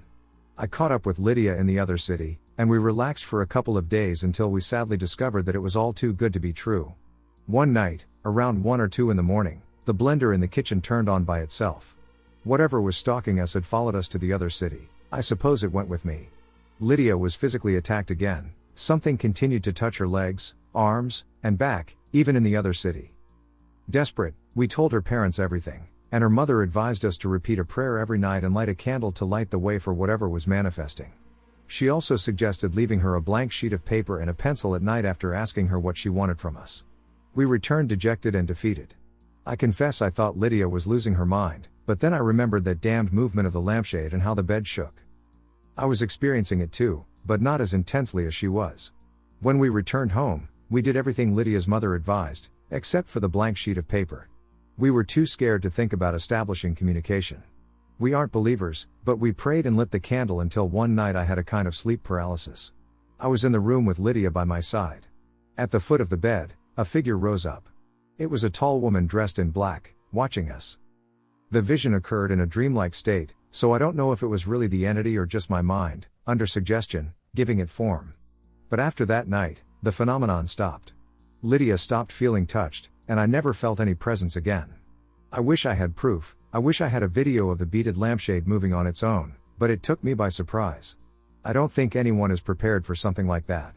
In written form, it might not seem as scary or intimidating, but it was some of the strangest and most disconcerting days I've ever had. I'm still struggling to accept what happened. I don't know what to think about it. I'm still processing it. In the meantime, I still consider myself a skeptic and agnostic, but every now and then I pray that she doesn't come back. As far as paranormal experiences go, this is probably one of the scariest ones that I've had, even though it wasn't really that extreme compared to many stories I've heard and read. Either way, it happened sometime in 2013, when I was 19. I had my room in the basement in my dad's house. It was late at night, and I lay there on my bed in complete darkness. I needed to sleep because I had school the next day, but I suffered from insomnia back then and felt too energetic to fall asleep. I lay there for a good while with thoughts swirling around in my mind when I suddenly heard some kind of noise. I opened my eyes, but as I mentioned before, it was completely dark. I started to think I had imagined it, but then I heard it again, a scratching. From there it went on, getting more and more intense, and I quickly realized the noise was coming from underneath my bed. My eyes widened, and panic spread throughout my body. It sounded as if someone was frantically clawing on the floor. Did I leave one of the cats in here before I went to bed? I thought, trying everything to rationalize the situation. But I already knew, not even a cat could make that kind of noise. Then I felt something, like a scratching and punching against my back from underneath my mattress. The best way I can describe the whole thing is to imagine some poor soul being trapped inside a coffin, desperately trying to break out, and I was on top of that coffin. I was paralyzed by the shock of it all, not knowing what to do. After I had been lying there for a good while with the scratching and punching still going on, my fear eventually turned into some kind of rage. I jumped out of bed, ran across the room, and turned on the lights. Then I threw myself on the floor, looked under the bed, and yelled, "What do you want from me?" Nothing was there. The scratching had stopped, and there was no one in the room except me. Somehow I managed to fall asleep after that experience. A couple of months later, a friend of mine from school moved into our house. She rented a room for my dad on the top floor. After she had been there for 3 nights, she came to me in the morning and said she'd had the craziest thing happen to her during the night. I could almost feel my skin turn pale as she told me the story of the exact same thing that had happened to me. The scratching, the punching against the mattress. I knew for certain that I had never told her about my experience.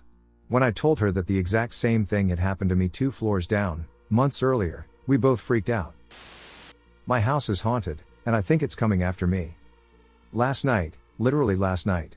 Every night, I have to put my phone in the living room at midnight because of my strict parents, so I went to the living room to do that and to say goodnight to my 2 dogs as I usually do.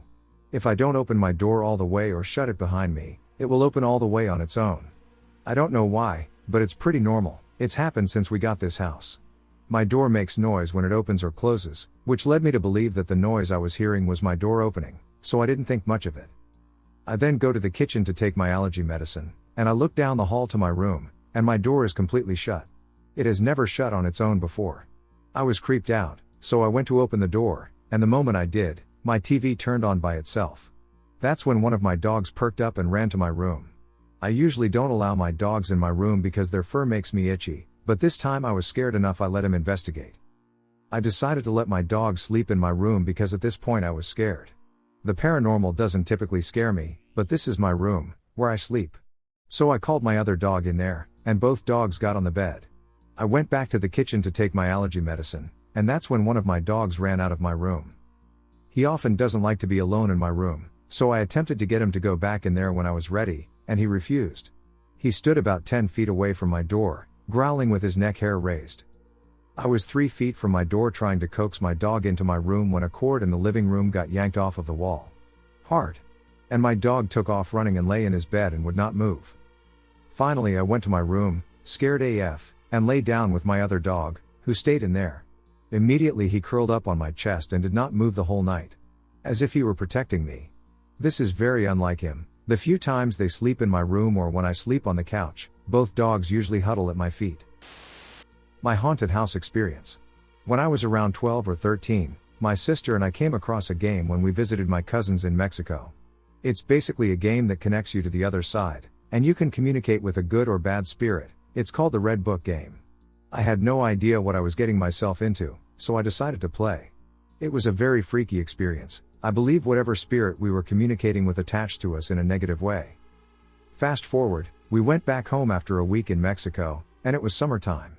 I used to stay up late with my sister, Jess, and cousin, Betty, until 2 or 3 in the morning playing board games or watching movies.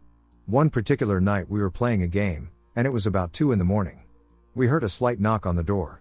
I went to go open it, and there was no one there. We thought it was our younger sister, Ash, playing a prank on us, so we didn't think anything of it. A couple minutes later we heard 3 knocks, but this time it was louder. I went to go open it again, and no one was there. At this point, we were afraid and debating who should go downstairs to see if it was really my sister pranking us. As we were talking again, 3 knocks came. I quickly opened the door, and no one was there. We all decided to go downstairs to check if anyone was awake. My parents were asleep, my grandma was asleep, and my little sister was also asleep. We ran back upstairs because we were horrified. As we were talking about the knock, we heard a large slam coming from downstairs. We had no idea what it was. Betty and Jess made me go check, of course, because I was the youngest and it was our chimney protector that had flung across the room. My dad came out mad because he had worked the next morning. He inspected the area to see what could have caused the fall. He was surprised because it is a pretty large/heavy object but didn't believe it fell by itself and made us go to sleep. That was my first paranormal experience of many. Now this story I'm about to tell is my creepiest/worst experience I had. After my first paranormal experience, odd things would happen, such as random things missing that I had just put down, things falling off the counter, and frequent arguments/fights between my sisters and me as if there was a really negative energy present in the house. I always felt like I was being watched, I never slept with the lights off because I felt like I was not alone. One particular summer night Jess, Betty, and I were watching a show. Jess and Betty were sitting on one sofa facing the TV, and I was sitting on the single chair sofa. We heard a sudden growl. It sounded like a wild pig growl coming from our backyard. We did not live on a ranch, we lived in the city, so we found that really strange. Jess paused the TV to see if we could hear it again, but there was no growl. We opened the window to see if it was maybe a stray dog, but there was nothing. We all sat back down to continue watching the show when I felt a sudden hair pull. It was so aggressive my neck snapped back and hit the staircase. I shouted in anger because I thought it was my little sister messing with me. When I turned around, I saw a little human with pin straight black hair, straight bangs, pale skin, and a faint smile. I'm getting chills typing this. I quickly turned back around and jumped all the way to the sofa with Betty and Jess. I don't know how I jumped 5 feet from one sofa to the next, but I did it after I saw that S. My sister Jess sat there in horror, shocked at what she saw, and we all ran upstairs to the room. Betty did not know what was going on because she was watching the TV, but Jess claimed she saw when my hair was pulled. Of course I did not want to sleep alone that night, so all three of us tried to sleep in a twin bed. Jess was charging her phone, and her charger has a bright blue light, so it was lighting up the room. I couldn't go to sleep, so I was staring at the walls of the room. In the corner of my eye I saw something moving. I glanced, and I noticed the drawer was slowly opening. I kicked Jess and Betty so they could wake up, and I told them the drawers were opening. We all lay there in horror watching the drawers opening one by one. We hid under the covers and planned to make a run for it. I got the nerve to get up and run towards the door was stuck, it wouldn't open. We were all crying in horror trying to get out, and Betty forced the door open after what seemed like forever. My parents came out of their room, and we couldn't even talk to tell them what happened. After we explained to my parents about the drawers opening, we went with my dad to show him. The drawers were all open, they were all opened in an even manner. He made us go to church and get blessed the next day. The priest also came over to bless the house. Second creepiest encounter: the women in black.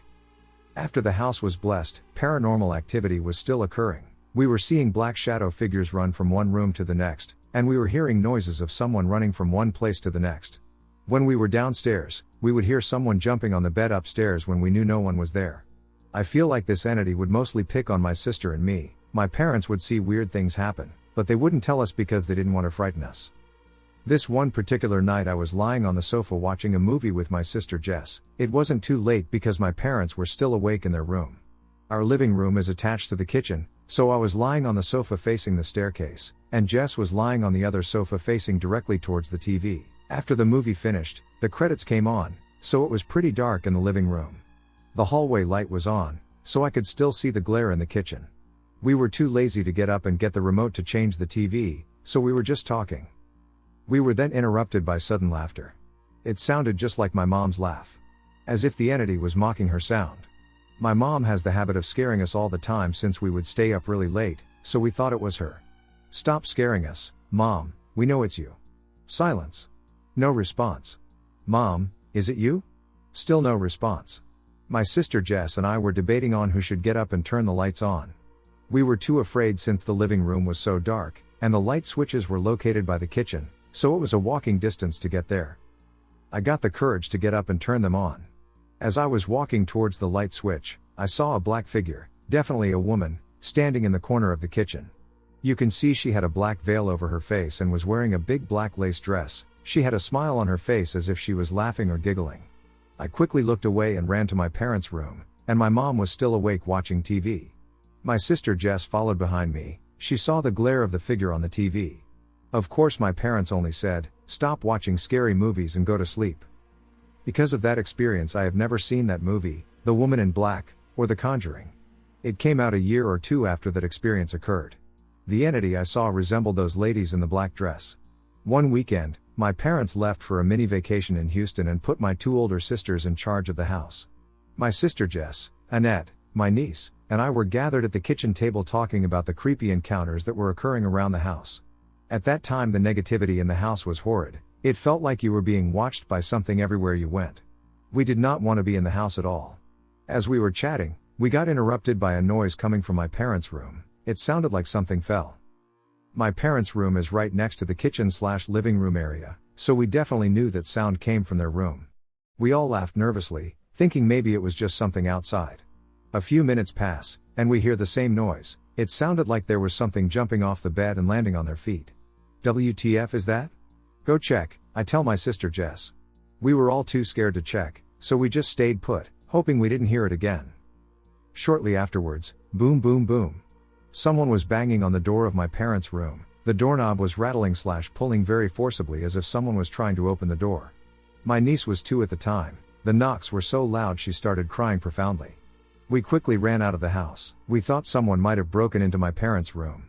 We called our parents right away and asked them if they locked their room door or left any windows open. They are certain they locked their door and made sure windows were locked before they left. I believed it because my dad is the overprotective type. He always triple checks everything before he leaves, especially out of town. Wait, no, someone can't break in from inside a room. Why would they be tugging at the door from inside the room? It makes no sense. I told my sisters as we were standing outside. We decided to go inside and check. I had 911 on speed dial, ready to call if anything bad happened. My parents' door was unlocked. We opened it and found pictures, batteries, and my mother's candles thrown all over the floor. No windows were open, the fan wasn't on. No way this stuff could have fallen out of the blue, something threw it off the dressers. We stood there speechless, quickly walked out of the room, and locked it behind us. Madeline.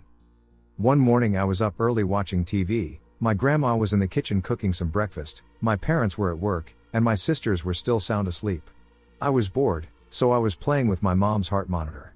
I don't know what it's called, but it's that device you use to hear the baby's heartbeat in the womb. I liked to play with it because you could hear everything on it. It was so powerful you could hear the neighbor's conversation outside. Lol, I was a really nosy kid. I had the headphones on and placed the device on the floor. All I could hear was my grandma's footsteps in the kitchen. I then picked up a distant sound. I thought to myself, what could that be? It sounded like very faint talking. My grandma is the only one awake, so out of curiosity I started following the noise. Closely following the trail of the sound, it led me upstairs. The talking started growing louder. Well, none of the rooms upstairs had a TV, maybe it was my sister on the phone? I put the device next to her door, nothing but silence. I took the headphones off and proceeded to follow the talking.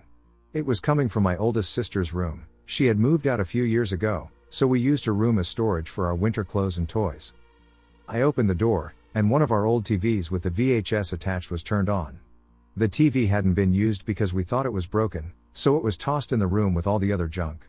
The TV was on the floor facing the bed, resting on top of a pile of clothes. I walked over to see what was playing, and it was the movie Madeline. The video cassette was in the plugged-in VHS. The power button was sunk in, so I couldn't turn it off. I pulled the power cord to disconnect it and threw it in the closet. I do not condone anyone playing the Red Book game. If you do play, it is at your own risk. A ghost wandering in my house upstairs keeps giving me the creeps. For context, my property consists of 3 buildings: the main house, front, the playhouse, left corner, and the tiny house my sibling used to live in. They moved out, right corner. Now, one thing you should know about me is 1. I have always been open to paranormal and spiritual experiences. However, I don't actively seek out paranormal experiences. 2. I am a very logical and emotion-based person, which may seem confusing, but I am very sensitive. Yet I also want people to give me the facts, the logic, the science, and the most reasonable explanation. So on. In more recent years, the upstairs of the tiny house, right corner, has felt very off and strange, to say the least. I had never really thought of it much, though. I only remember the feeling of not being alone, or being watched, etc., etc. I didn't start to actually suspect a ghost until only about a week or so ago, when I discussed it with my best friend, who is also a Pisces. She and I often go up there for silence from the siblings in the main house. I asked her out of the blue if she happened to feel the same at all. To which she replied, honestly, yeah, we agreed that sometime in the future, we could buy an Alice box to see if there really is one. That very same day, I decided to take action and find out. Why not? I tried the old pencil cross trick, but I was left with nothing. I got bored, so I decided to call my best friend to talk to her about it in more detail. But after calling her, it went to voicemail. I thought she had accidentally hung up, so I texted her, "Hey, why aren't you picking up?"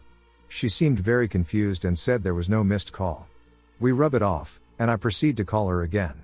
Instantly goes to voicemail.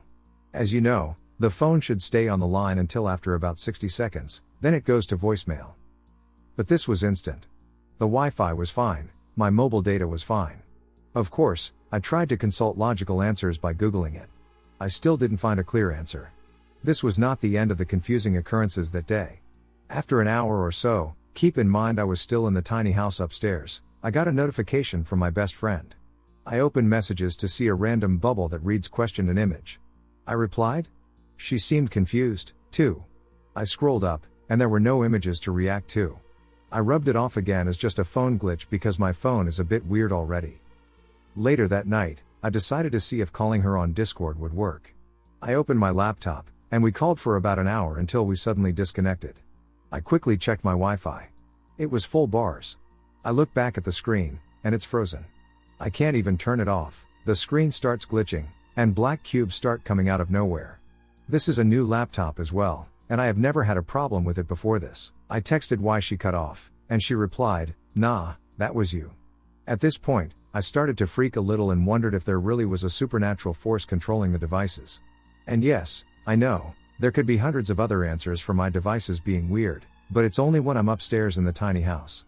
After the Discord call, it's pretty late, around 10-ish, and I am feeling uneasy. I run downstairs and leave for the night.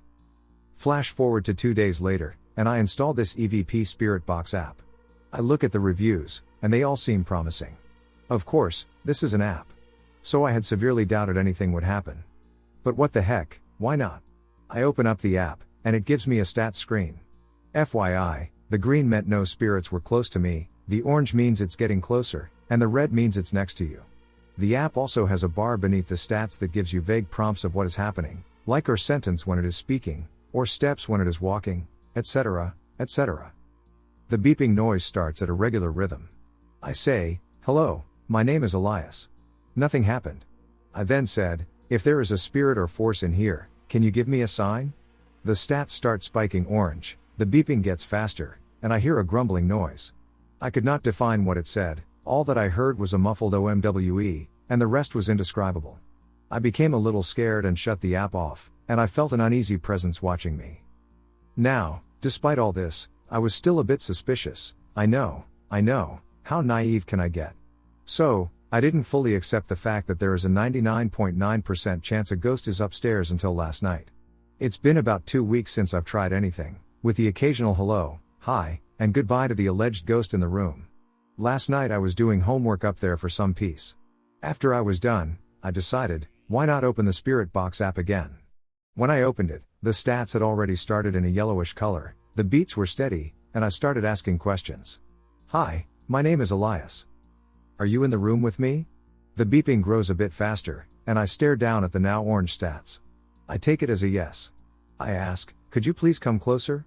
I watch the screen in silence as the static fills the room and the stats keep growing about every 10 seconds. The beeping becomes louder and louder, and the stats are jolting up. My heart starts racing, I'm not sure why.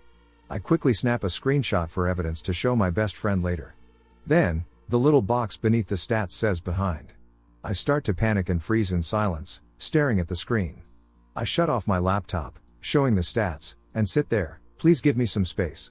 I started to head downstairs. Before closing, I said goodbye, out of respect. Trust me, the last thing you want to do is upset the dead. So I'm pretty positive there is a ghost upstairs. I just don't know what to do or why it wants to be up there. I just want to be at peace up there. Should I burn some sage or give it an offering? I spent the night in a haunted house, and this happened. It was a bitterly cold night in 2018 when I moved into an old, weathered house deep in the countryside. The kind of house where the nearest neighbor was miles away and the nights were so quiet you could hear your heartbeat. This place had a reputation in the nearby village. People whispered that it was haunted, but I dismissed it as just another old wives' tale meant to scare off city folk like me. The first few nights passed uneventfully. The house was drafty, and the floors creaked with every step, but nothing out of the ordinary happened. That was until the 5th night, when everything changed. I was settled in the living room, reading by the dim light of a single lamp. The wind howled outside, rattling the windows, but I paid it no mind, absorbed in my book. Suddenly, a faint scratching noise broke the silence, coming from the ceiling above me. I paused, listening intently, but the sound ceased as abruptly as it had begun. I chalked it up to a rat or some other small creature, though unease began to creep in. But then, the scratching returned, louder this time, as if nails were being dragged across wood. I stood up, my heart beginning to race. The scratching moved, traveling from the ceiling to the walls, circling the room. It was as if something was trapped behind the wallpaper, desperately trying to break free. Panic set in, but I fought to stay calm. I grabbed a broom and banged it against the wall, shouting, "Get out! Get out of here!" The noise stopped, and the house fell into an oppressive silence. I took a deep breath, convinced it was over, but then the lights flickered, and the temperature in the room plummeted. I could see my breath in the air, forming a mist. The rancid odor that followed was unbearable, like rotting meat. The stench was overwhelming, making me gag. I covered my nose, but the smell seemed to seep into my skin, clinging to me. I stumbled back, my eyes watering, and that's when I saw it. In the darkest corner of the room, something was moving. At first, it was just a shape, a dark mass growing, stretching toward me. As it came closer, I saw it was a figure, tall and twisted, with long, gnarled limbs and eyes that glowed like embers in the dark. It moved with unnatural speed, closing the distance between us in seconds. I tried to scream, but no sound came out. I was paralyzed with fear, unable to move as it reached out with one bony hand, its fingers ending in sharp, black claws. The creature's face was inches from mine now, its breath hot and putrid against my skin. It grinned, revealing rows of jagged teeth, and whispered in a voice that was both a hiss and a growl, "You shouldn't have come here." The room spun, and I felt myself being pulled into the darkness, into the creature's cold, unrelenting embrace. I fought to stay conscious, but it was like being drowned in ink, suffocating and cold. The last thing I remember before everything went black was the sound of my heartbeat pounding in my ears. When I woke up the next morning, I was on the floor, the room filled with sunlight. The creature was gone, but the smell lingered faintly. My body ached, and when I looked in the mirror, I saw deep, red scratches down my arms and neck, as though I had been clawed by something.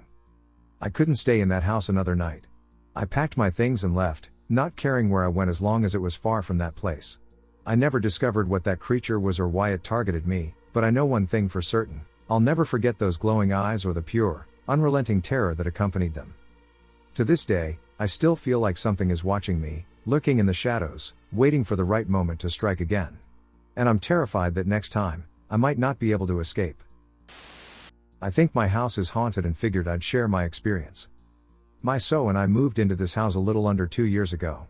It's an average-looking rancher, built in 1990. We're the second owners of the house. The original owner was an older man, who'd cared for his wife after she had a stroke. She ultimately passed away, not in the house, but in hospice, and being in his late 70s, he decided to move to Florida. We met him briefly during one of the inspections, and he wasn't creepy or anything. Nothing in the house seemed off. No signs of satanic rituals, etc. All jokes aside, I add these details because I assume some of these questions will come up. There was a hurricane the night we moved in. Rushing back and forth from the Airbnb to get situated with our 2 cats that first night was stressful, to say the least. We basically threw down an air mattress and got out the litter box, cat food, and other basics and then passed the hell out. When I woke up the next morning, my cat Oscar was dead. As he was only 7 and not knowing if a danger existed that would harm his brother Max or us, I rushed and had an autopsy done. The vet said he basically threw a clot, probably because of the stress of the move. I miss him, he was a hell of a cool cat. I think he's still around, his spirit or whatever, and I am almost positive he visits and plays with Max some nights. Just seeing Max start chasing, literally nothing, around, the way they used to chase each other. I'm probably crazy, but I feel better believing it. One of the first weird things that occurred was a few weeks in. I was in my office building some shelves. An idiot-proof kit, with hardware and bags numbered, you open them depending on the step you're on. I was on the last step, which involved hammering in these 4 feet. Each one similar to a giant thumbtack. Just big enough to keep the shelf system from scratching up the floor. I hammered in the first 3, and the 4th was just gone. I stood up and searched the room. Searched the hallway, no clue how it could have moved. I was sitting immobile on the floor, but who knows? It's nowhere. I check Max, he's a Maine Coon, so maybe it got stuck in his hair.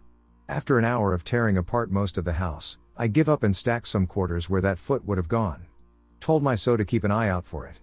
We then found it 3 days later on the top shelf of my coat closet, under a ball cap.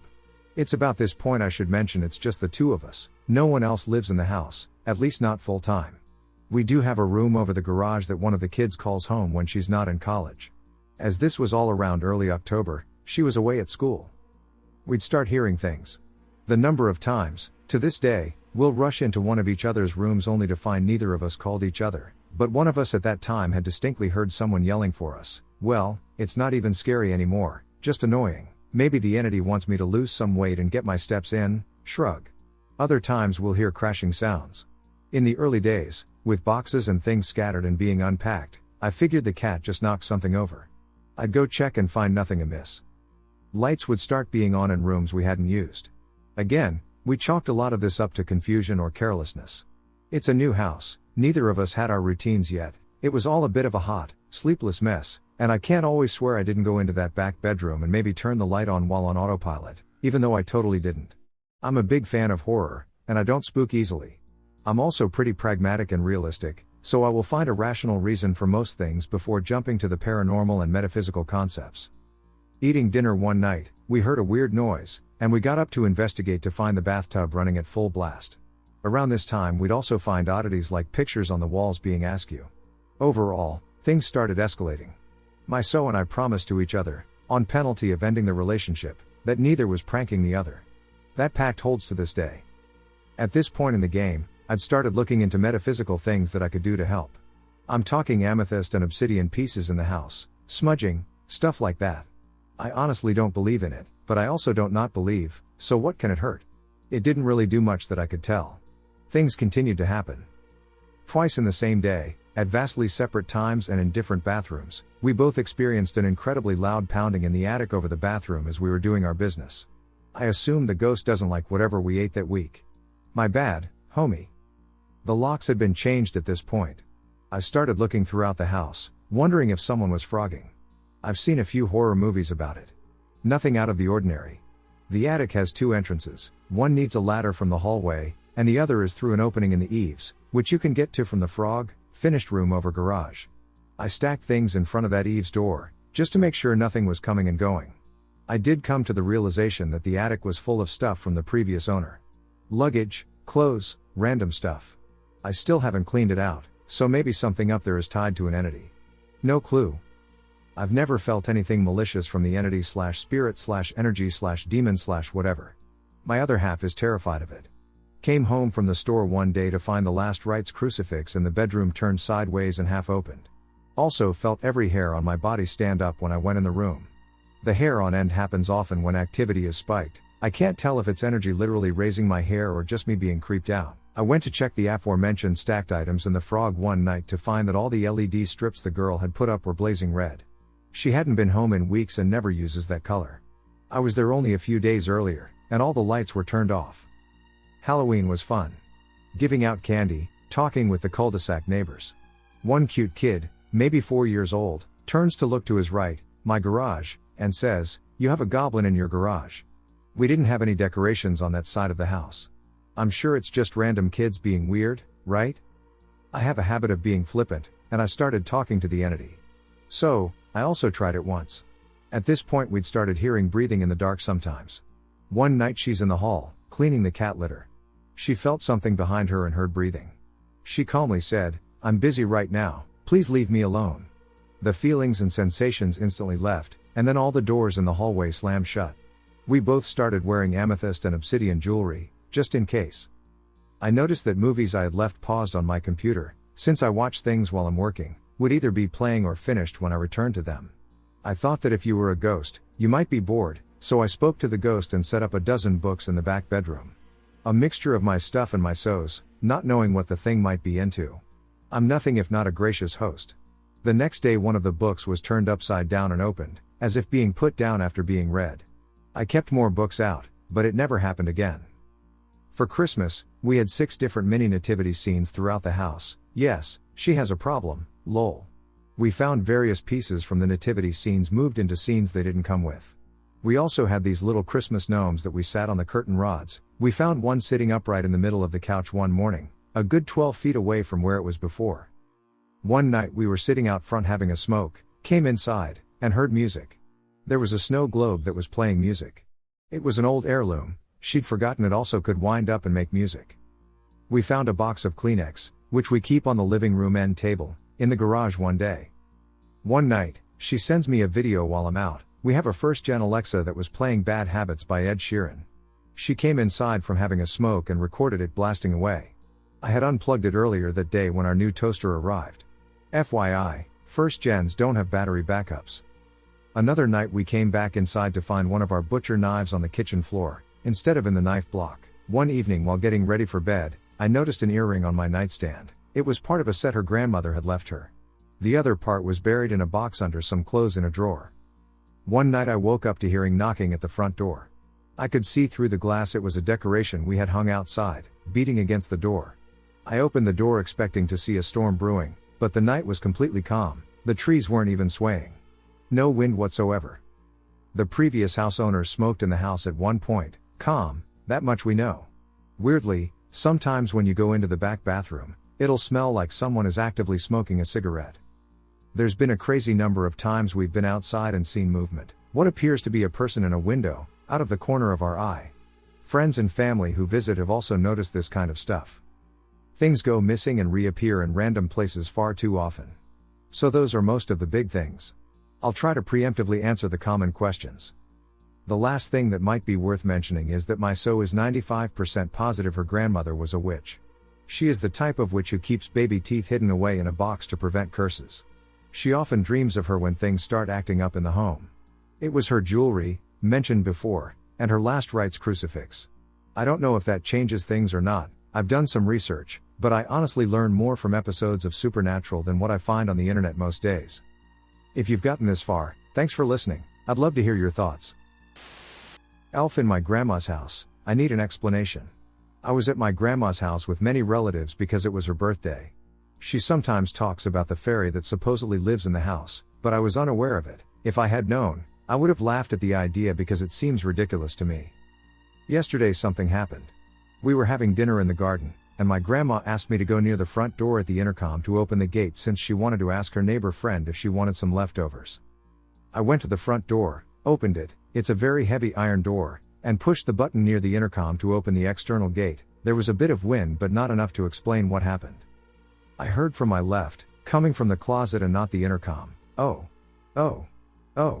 really clearly and from a location pretty close to mine. It wasn't exactly a shout but rather an attempt to draw my attention. I turned around really fast, but the closet was completely dark, so I wasn't able to look inside. It couldn't be someone from outside, it was clearly from my left, and they were too far away for me to notice them, nor inside since there wasn't anyone in the house. At that point I got scared and turned around towards the main door, which I opened before, and it was closed. Completely closed. It's a heavy door, I would have noticed if it got closed. At that point, frightened, I ran upstairs inside the house. Today my uncle texted me asking about what happened yesterday. I told him the full story, and at that point he said that it could be the small elf that my grandma sometimes sees. She says she saw him, and he's a small, humpbacked creature with pointy ears. I don't know why, but even with its appearance, she sometimes refers to it as the house's fairy. I don't really believe in this stuff, but one time my grandma predicted the death of the people who robbed her house. Perhaps I am merely linking unrelated events, and that was likely just a coincidence. However, I believe it is worth mentioning. There's something on the stairs. I wanted to start with a couple premises. 1. I'm agnostic as in, I live in the OG Catholic country and had that religion forced on me since birth, but even as a kid I've never felt any godly presence, even in troubled times when I really wished I could. I've always found the paranormal fascinating and kept wishing to experience anything of the kind so I'd have proof it was real. Needless to say, all the slightly odd things that have ever happened to me seem explainable in the rational way. I kept feeling like there's this whole spiritual world I just couldn't access, like the door to that kind of thing was closed to me, and if anything were to happen, I wouldn't feel it anyway. 2. That said, there are mitigating factors even for the event I'm about to tell you, such as I'm one of these people who really needs sleep, as in, I stop functioning pretty soon without a solid 6 hours at least, which is really kind of a problem because I'm also an insomniac. To be more specific, my sleep cycle, hard won after years of therapy, sometimes goes out the window, especially if I'm nearing my period. I had this as a small kid too, but these days it's mostly down to hormonal imbalances and/or anxiety. The less I sleep, the more my diagnosed anxiety gets to me, and I become slightly hypervigilant. It's not debilitating, and these days, unless I have tests and the like, it's pretty manageable. As an aside, I might also have undiagnosed ADHD. 3. To put it explicitly, I don't trust what I feel when I'm like this. because the anxiety has warped my perception, and the alleged ADHD means I get distracted easily and miss things, and also you know that thing people do in the middle of the night, where they keep looking at shadows until they freak themselves out. I've been known to do that when I can't sleep. So, and I really apologize for over-explaining, it's because of the childhood trauma and my ascendant sign, apparently, when I haven't even gotten into it yet. Here's the thing, in 2020, when the virus started to spread where I live and everybody started quarantining, I and my parents decided to move into our country house. We haven't been back since. Here, we get to at least breathe some fresh air, all the neighbors are a ways off, and we have a lot of wild cats that come and go outside and keep the property, mostly, pest-free. Now, if you have a cat, or any such pet, you know that one thing they aren't is silent. Especially when it's not one but an average of 10 to 15 at a time. Please don't complain to me about the overabundance of strays in the ecosystem. I agree, but it's my parents' decision, unfortunately. This all means that, over the years, we've gotten used to the noise even and especially during the nighttime. They haunt, they bicker, they are in heat and won't stop yowling, they cower when the bigger and badder neighbor cats come bully them. It's a whole thing. I keep joking that one day someone will try to get in and will get ended thinking it was the cats. Also, the house, brick and wood, creaks and cracks often due to the temperature changes, damn global warming, it's a pretty windy area overall, and the neighbors are still within walking, and hearing, distance. Like seriously, Neapolitan karaoke Sundays are not fun. Our house was originally just one room. Over the years, as my parents put aside some money, they were able to expand it, and now it has 2 bedrooms, an open kitchen/living room area, and a bathroom on the ground floor, plus an attic room that opens to a small terrace. The attic doesn't have a door, there's just the stairs leading up to it and a railing overlooking them. It's where my older brother sleeps when he comes to visit. There's nothing creepy about this space. It's literally all open, and we don't go there often because either my brother's there or we just use it to store things that we don't need day to day. The problem isn't the attic. The problem is the stairs. The door to my room is to the far left of my bed. When I'm lying down, my side view is of the stairs. This isn't usually an issue. It's been a pretty bad period for my insomnia. The doctor changed my meds recently, and my period got a little wonky, and also it's exam season at my university, and so hormones plus anxiety equals no sleep equals hypervigilance. I'm in bed reading fanfiction on my phone, and my eyes keep twitching towards the left because the alarm system's blue LED periodically blinks on and off, disturbing the shadows. There's some more light in that spot because there's a screen with the feed from the outside cameras, and my parents like to keep it on to check outside. The stairs are above this little corner of illumination. They look darker by contrast. It's what I sometimes creep myself out looking at. The house creaks and cracks, the cats crash and run and fight outside, and I see in my periphery something whitish, like the hem of a cloth, rippling on the stairs. I snap my eyes forward, look unseeingly down at my phone, and decide to risk the one step between my bed and the door to close it. The next 3 hours are spent trying to distract myself with my phone and listening really intensely to the sound of my dad's elephant snores. Then I fall asleep. It's about 6 in the morning, there's light coming in from my window. 2 hours later I'm awake again because I promised my friend I'd have breakfast with her. I'm kind of twitchy, but not really that creeped out in the light of day. My anxiety is ramping up, but I'm used to it. We talk about this and that, and then I casually fake asking, "Do you believe in ghosts?" She's not one of the friends I've talked about these kinds of things with before. She goes, "Do your new pills cause hallucinations?" And I laugh it off.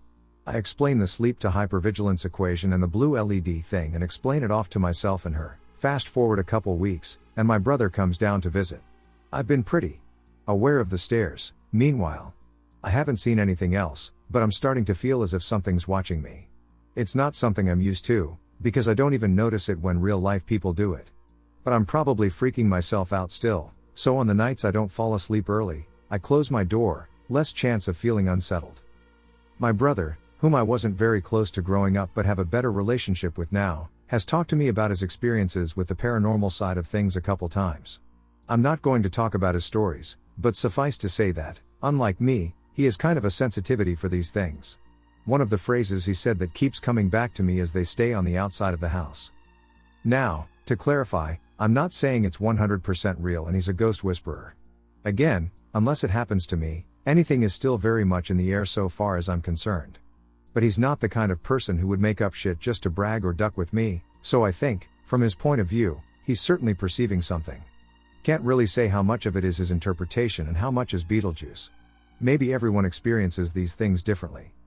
So he comes, and I ask, and he tells me, they still stay on the outside. Kind of deeper into the trees. So it really is the anxiety acting up. Not that at this point I'd actually been worried about it or anything. Nothing had felt bad or dangerous. Just that feeling in your stomach like when you're going through a protracted anxiety attack. I'd actually have liked to have my own low-key paranormal experience that I couldn't explain away otherwise. But oh well. The next days are full. His boyfriend comes down too, and he's an outdoor person. They keep taking me places, which doesn't sound bad unless, like me, you're low energy and kind of misanthropic. Don't get me wrong, I'm an extroverted introvert with my friends, those few but good ones, but 4 outings a week? I need respite away from the people. My social battery works worse than an iPhone's. There's finally a day of rest, and the boyfriend is busy doing crossword puzzles in the sun. My brother says, you know, tonight when I came up after going to the toilet, I felt watched. Nothing malicious feeling, but it was kinda annoying. And I'm like, excuse me? Didn't we just debunk this? Apparently not. All those little details I'd been writing off suddenly sound a bit more plausible. What I keep coming back to is that I'd never seen anything before, and I'd never felt like something was actually there. The anxiety usually has a different tang to it, and I have enough experience with that to tell. So if there is something, I'm now somewhat conflicted. Monkey's paw, right? I wanted to experience something, but at the same time I'm pretty possessive of my space, and also one of my greatest fears is finding people where I thought there wouldn't be any. Couldn't this experience happen outside of my house, where I could disengage from the situation like I usually disengage from social situations, and also I wouldn't freak out about invisible people watching me? So I'm back on the presence train. My brother and the boyfriend go back home, and I try not to look towards the stairs at night when it's dark. The feeling of being watched is intensifying, and I have no idea if it's me ramping up the paranoia levels or whatever it is taking notice that I've taken notice, and maybe even wanting to interact? I don't know how to feel about it. But when in doubt I always resort to my default mode, social anxiety and deriving avoidance. I close my door, I distract myself, I'm still sadly procrastinating studying, goddamn me, I turn the lights on when walking to the bathroom. It keeps ratcheting up anyway. I'm starting to get pretty annoyed, either with the thing or with my brain. Both. Both are good. Then comes a night I keep the door open. I go to bed relatively early, and I'm feeling my chances of nodding off are good this evening. And then I get distracted by my phone anyway. Sometimes my eyes close, and then they blink open after a couple minutes. I hate exam season. I keep reading the fic to distract myself. I'm stomach down, and my feet and arms are dangling a bit from my twin-size bed, because even if I'm 5 feet 1 inch, I like to sprawl. I feel a mosquito flirting with my feet, and I shake it off. Summer has cooled, and the breeze coming in from the window ruffles my top sheet, so I tug it up. The LED light blinks on and off, and I keep my eyes on the phone screen. There's a hitch in my other arm, I try to ignore it. It's possible that something is nagging at me. It's possible that there's not. I keep huffing, annoyed. I might mumble hi roto il cazzo, which is Italian for enough bullshit, except more coarse. I nod off with my phone still on, my wayward thumb has somehow opened the Sudoku app settings before the screen could turn off, I find out the day after. I haven't felt watched since. So I either became deaf and blind to it again, or it decided to respectfully be less invasive, or the anxiety attack has finally run its course. Just hope if there is something, that it keeps being friendly and respectful and maybe chooses contact in a way that doesn't duck with my social anxiety. What do you think? Presence or lack of chill? Paranormal activity is intensifying in my 165-year-old house, I need advice. Since I was about 10 years old, I have been experiencing strange phenomena in my family home, which is over 165 years old. Today I am 17 years old, and the manifestations have become much more frequent. I don't really know how to handle them anymore, so I'm coming here for advice. Here is what I have been able to experience over the years. Objects that move. During the lockdown, a Nerf refill started oscillating on its own on a shelf, even though all the windows and the AC were closed. I even managed to film the scene. Mysterious disappearances. My mother, my brother, and I each lost a personal item without explanation, jewelry, manuscript, etc. Later, I found some of these objects hidden in an old unused suitcase stored in the attic, a place inaccessible without a chair. Doors. My bedroom door systematically opens when I'm inside but stays closed when it's someone else. Once, 2 heavy sliding doors in the house opened and then slammed shut all by themselves. Noises. I regularly hear footsteps above me, whether it's in the attic of the house or even in a holiday bungalow. Even though there is no floor above. Physical presences. In a hotel, I felt something heavy sit on my bed, to the point that my body leaned to that side. Yet, there was no one. Sleep paralysis. I've experienced several terrifying episodes where I was awake but unable to move or scream. Occasionally, I felt the mattress sink behind me, as if someone was lying down, or I saw a luminous figure advancing toward me. For about a year now, everything has intensified, objects falling for no reason, voices heard, the sensation of presences in my bed, and my door refusing to stay closed. I come from a religious family, and I started praying more to find some form of protection. It helps me a little, but it doesn't stop the phenomenon. Have other people here experienced similar things? Would you have any advice to help me manage this and protect my home? My house is haunted, and I need help. So my family built a house back in 2014 in a rural area, and ever since we moved in, we've all experienced paranormal activity. I was in 6th grade when we moved into the house. I'm a senior now, and as soon as we moved in, I felt depressed. At first I thought it was just hormonal puberty stuff, but every time I left the house, it felt like a weight was lifted off my chest. My dad was very angry all the time, and my mom seemed absent every time I would talk to her. Skip ahead a few years to my sophomore year. It was March, right around spring break. We have old cars, and my dad has just bought a 1956 Pontiac, and I saw a little girl sitting in the backseat. She was sitting on the right side, facing away from me. Then she turned and looked back at me with a blank expression. As soon as she looked at me, I ran inside and told my mom. She believes in paranormal activity, but she didn't like that I was saying we had a ghost. I brushed it off as my imagination and didn't really think about it. Until I saw the little girl coming down the stairs into the living room. I was on the couch watching some sitcom at 2 a.m. I had a lamp on next to me, and out of the corner of my eye, I saw movement on the stairs. I thought it was my dog coming downstairs, but I have 2 Maltese, and they are tiny. Whatever was making this movement was large. I looked over and saw the little girl walking down the stairs, and she vanished when she reached the bottom. I started joking with my friends that I have a ghost named Sally, so that's what I call her now. Then there were little things like doors shutting and opening, things going missing and showing up in random places, footsteps at 4 a.m., things falling off flat surfaces, laptops turning on their own, and cold spots. Our dogs always go to the master bedroom and bark and growl at nothing. Every time I'm in my parents' room, I hear a small clicking noise like someone is clicking their tongue. My mom denied our house was haunted until she was sleeping one night and felt an arm around her waist. She thought it was my dad coming to bed, but she turned over and saw a small indentation in the bed. Lots of just weird stuff keeps happening, and we've learned to ignore it because it never felt bad or evil. My breaking point was last night. I had a friend over, and she was spending the night. We were watching Harry Potter and doing our nails when all of a sudden the smoke alarm started going off at 12:09 a.m. I thought it was because I had just blown a candle out, so I fanned the alarm, and it stopped. Everything was fine, right? Wrong. A few minutes later, all the alarms in the house start going off. I ran downstairs to ask my mom what to do, and she said try changing the battery. So that's what I did. It was fine and working. So we went to bed. Then it went off again at 3:53 a.m. We didn't do anything, we just waited for it to stop. All day today, it didn't go off until 12:09 a.m. It went off for a few minutes and then stopped. I'm writing this at 2 a.m., waiting for 3:53 a.m. to see if it happens again. I need help, and I'm not sure what to do anymore. My grandma blessed the house, we have used sage, holy water, everything. If anyone knows what to do, please feel free to comment. A lifetime of unexplained events. I'm a 23-year-old guy studying to become a firefighter. I live in southern Sweden with my family and friends close by. Throughout my life, I have encountered numerous inexplicable events that defy explanation. I provide you the true stories of what I have experienced and what I have seen, heard, and felt. I literally lack the imagination to fake these stories as well as the motivation or time. I promise you with all of my heart that these stories are 100% legit, although it's your job to decide if you think I'm insane or not. Around 5 years ago, when I was still living with my father in his apartment on the 3rd floor, my first paranormal or unexplained event occurred. It was around midnight on an ordinary workday, and I had been lying in the bed for a while trying to fall asleep when I heard the staircase door open. As my room lies right next to the staircase of the apartment building, I could hear every sound going on the other side of the wall. I heard loud footsteps as if someone walked in high heels. The steps were slow, and it took a while for her to get up.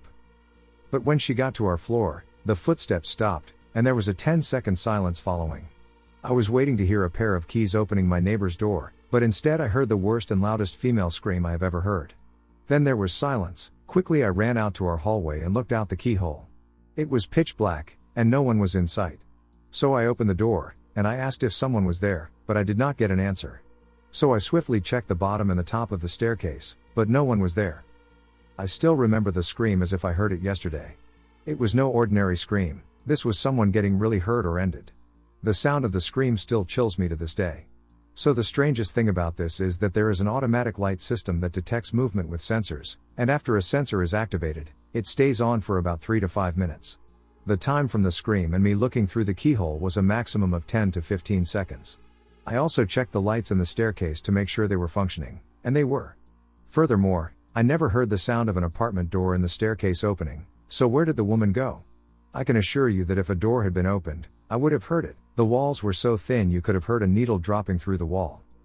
It didn't take long until the next strange thing happened, maybe a week or so. Okay, so I was home from work one day and was watching Netflix in my bedroom. I made sure to roll down every curtain because otherwise the sun would have reflected in the TV. So, midway through the film, I paused to fetch a glass of juice. When I returned, I noticed that the desk lamp was turned on and now directed toward the bed from which I was watching television. First of all, I didn't even know the lamp was bendable upwards and downwards, but obviously it was. Secondly, the switch of the lamp was positioned behind my desktop, almost at floor level, so to turn it off, I had to move my desktop out from the wall and reach down far to even be able to flip the switch back. This may seem strange, but I never used the lamp on my desktop in my room, therefore, the switch's poor placement surprised me. At that moment, I was truly puzzled about how this could have happened and began searching for a logical explanation, but none emerged. I even tried to watch TV with the light on and pointing towards the bed to see if I could have just not noticed it before, but as the room was pitch black, it almost made my TV disappear in the light. The same week as I was lying in my bed trying to get some sleep, I closed my eyes but couldn't fall asleep, so I opened them again to check my phone, but as soon as I opened them, I saw a boy, maybe 6 to 8 years old, hanging/climbing on my wardrobe. It almost started to fade immediately when I saw it, but I looked right at it clearly for 3 to 5 seconds. I still remembered his outfit. It was an old fancy train boy, you know, one of those boys who handed out newspapers at the train station long ago. He had beige suit pants, a shirt and vest, and an old hat, one of those cool old school Peaky Blinder hats. Yes, this description sounds exactly like the boy in the horror movie Insidious, and it sure looked like him. During and in between these days, there were also a lot of strange unexplained sounds in both my mother's and father's apartments. There are too many strange sounds to explain, and while they may seem boring, they were all unexplainable. All of this suddenly ceases without my awareness, resulting in a 3-year hiatus during which no unusual occurrences take place. My brother and I had just moved into an apartment down in the city. This also occurred at around midnight. I occupied the room on the ground floor, while he occupied the room on the upper floor. This evening I went to bed first but forgot to close my bedroom door, so when my brother was finished brushing his teeth and I was half asleep, he approached my room and told me good night. I looked up and responded, but I saw that my brother was not alone in the door opening. The kid from 3 years ago stood by his side, with the same clothes but with kind of a grin on his face. Strangely, I did not find this terrifying at the moment, and my brother closed the door so the kid and he were out of sight. I was almost asleep, so as soon as I realized what the hell happened, I was already asleep. But the morning after I remembered what had happened, and I freaked out and told my brother. The whole thing wasn't just a dream since my brother could confirm I closed my door and said goodnight. Okay, you've gotten this far. I'm sorry to tell you, but this story is far from done. During the 2 years I was living with my brother, I saw the same boy from time to time. But always just before or during sleeping time. I've thought much about these sightings, and I think they were half-asleep hallucinations. But it's still strange it was the same boy every time. I really don't know what to say about this. Let's take a 2-year jump. The following events occurred while I was living with my girlfriend in our new house. We still live here, just so you guys know. I rank these events as the scariest since they felt more hostile, and I actually got really sick of it at times. First of all, from the day we moved in, we both felt watched from time to time. At this time we both were happy to have found each other and gotten a place. So we first began to discuss our discomfort in our house a few months later. I remember mentioning that I sometimes felt watched, and my girlfriend insisted she had felt the same way too. Ever since we started talking about it, things escalated rather quickly. One of the most troubling incidents happened a few days after we began discussing it. This may seem unbelievable, but I woke up 4 nights in a row by something scratching on the top of my left foot. The scratch itself was kind of hard, almost to the point of hurting. Like someone with rather short nails scratched my foot really hard. The pressure itself of the scratch stayed for about 10 seconds after each wake up. The first time, I thought it was my girlfriend's foot, which had slipped over and somehow scratched my foot. But the following 3 nights my girlfriend's feet were on the other side of the bed. We have a 210 centimeters by 210 centimeters bed, so she literally couldn't have reached my foot with hers. At this time I actually was rather scared. I felt a strong sense of being under observation. The next horrifying event occurred in the kitchen. I was cooking a meal, waiting for my girlfriend to come home. I was standing by the stove when I glimpsed a big black figure sweep across the hallway just next to me. My heart literally skipped a beat as I stood idle, watching out the hallway. At the same time I noticed my cat reacting the same way. He stood completely still, and his back was lifted up high along with the hair on his back. He was in defensive mode, exactly as how they look trying to challenge another cat or animal. This ducking figure was really tall and big, it covered the whole hallway from floor to ceiling. It still gives me the chills. I don't remember which order the events occurred at this time, but the next one happened at my girlfriend's father's house. This thing really sounds like it was taken straight out of the beginning of a horror film. We had gotten the task to watch her father's house and kids while they were away for a business party. Their estimated time to return home that night was 2200 hours. My girlfriend and I were watching television. This happened around 21:30. In the middle of the movie we heard a car pull up in the driveway. Neither of us mentioned it since it was around the time they were getting home. We both heard car doors slam and footsteps in the gravel outside. It wasn't until, a few minutes after the footsteps started that we asked ourselves why they weren't coming inside. I got up off the sofa and looked out on the driveway. There was no car. Around the same time my girlfriend's phone rang. It was her father telling her they were on their way home. We both looked at each other and got really shook. I neglected to mention their house's remote location on a lonely road, with the nearest house situated approximately 200 meters away. I went out to the kitchen and grabbed myself a knife. After this we both stood completely still and listened. We could still hear the footsteps outside loud and clear, but they were moving around the house. My GF told me that they've had people trying to break in a few times before. I thought that was the case. Although I was comforted since the house had barricaded windows and doors due to the breaking in risk. I started walking around the house's windows and looking out to see if I could spot anything. But there was nothing except darkness. The strange thing is that there's only one way up to the house, and it's the driveway. The driveway also has an automatic lighting system that turns on when someone gets close to the house. The sensor of the lighting system is impossible to avoid if you're going up to the house. The lighting system will also trigger if you walk around the house, just as it would when someone approaches. The lighting system was not triggered at any time, and the footsteps continued around the house. They were really loud and clear. It couldn't have been mistaken for something else. Well, we waited for about 20 minutes until my GF's father got home. The sound of footsteps ceased during this time. Literally no explanation for this one since we both know what we heard. The next event occurred one evening in our house, which I mentioned earlier. We were watching TV when we both kind of suffered a mild panic attack simultaneously. The feeling of being watched was peaking like never before. Like someone was standing in a window looking straight in at us. The strange thing was that there were curtains covering the windows. I literally saw it in my mind, and it's hard to describe, but it was an image of an old man standing just outside of our window with his back turned against the window. While I was sharing my feelings with my girlfriend, she interrupted me and described the man exactly as I had envisioned him. I could see the face of my GF turning white with fear, and probably mine did too. This was really something special. It felt really weird, and I wasn't feeling well at all. I peeked out another window towards our bedroom to make sure there was no one out there. There wasn't. I don't remember if the following thing occurred the same night or the night before, but in the middle of the night I was woken up by a scratching sound from beside my bed. It sounded like someone was pulling a small handheld gardening rake across the outside brick wall just next to my bed. This continued for, 10 seconds before ceasing. It was kind of a strange noise, but it was loud and distinct. These are just a few stories of what I have encountered throughout my lifetime. There are many more minor strange events that have occurred. Unfortunately, I have forgotten many of them because the major ones overshadowed them. Before all of this I was a complete non-believer of paranormal things. Although this has changed across the years, I now believe that there are some things that the human race has yet to discover and explain. Peace out. If you've reached this far, thank you for your patience and listening to all the stories. I hope you have a great day.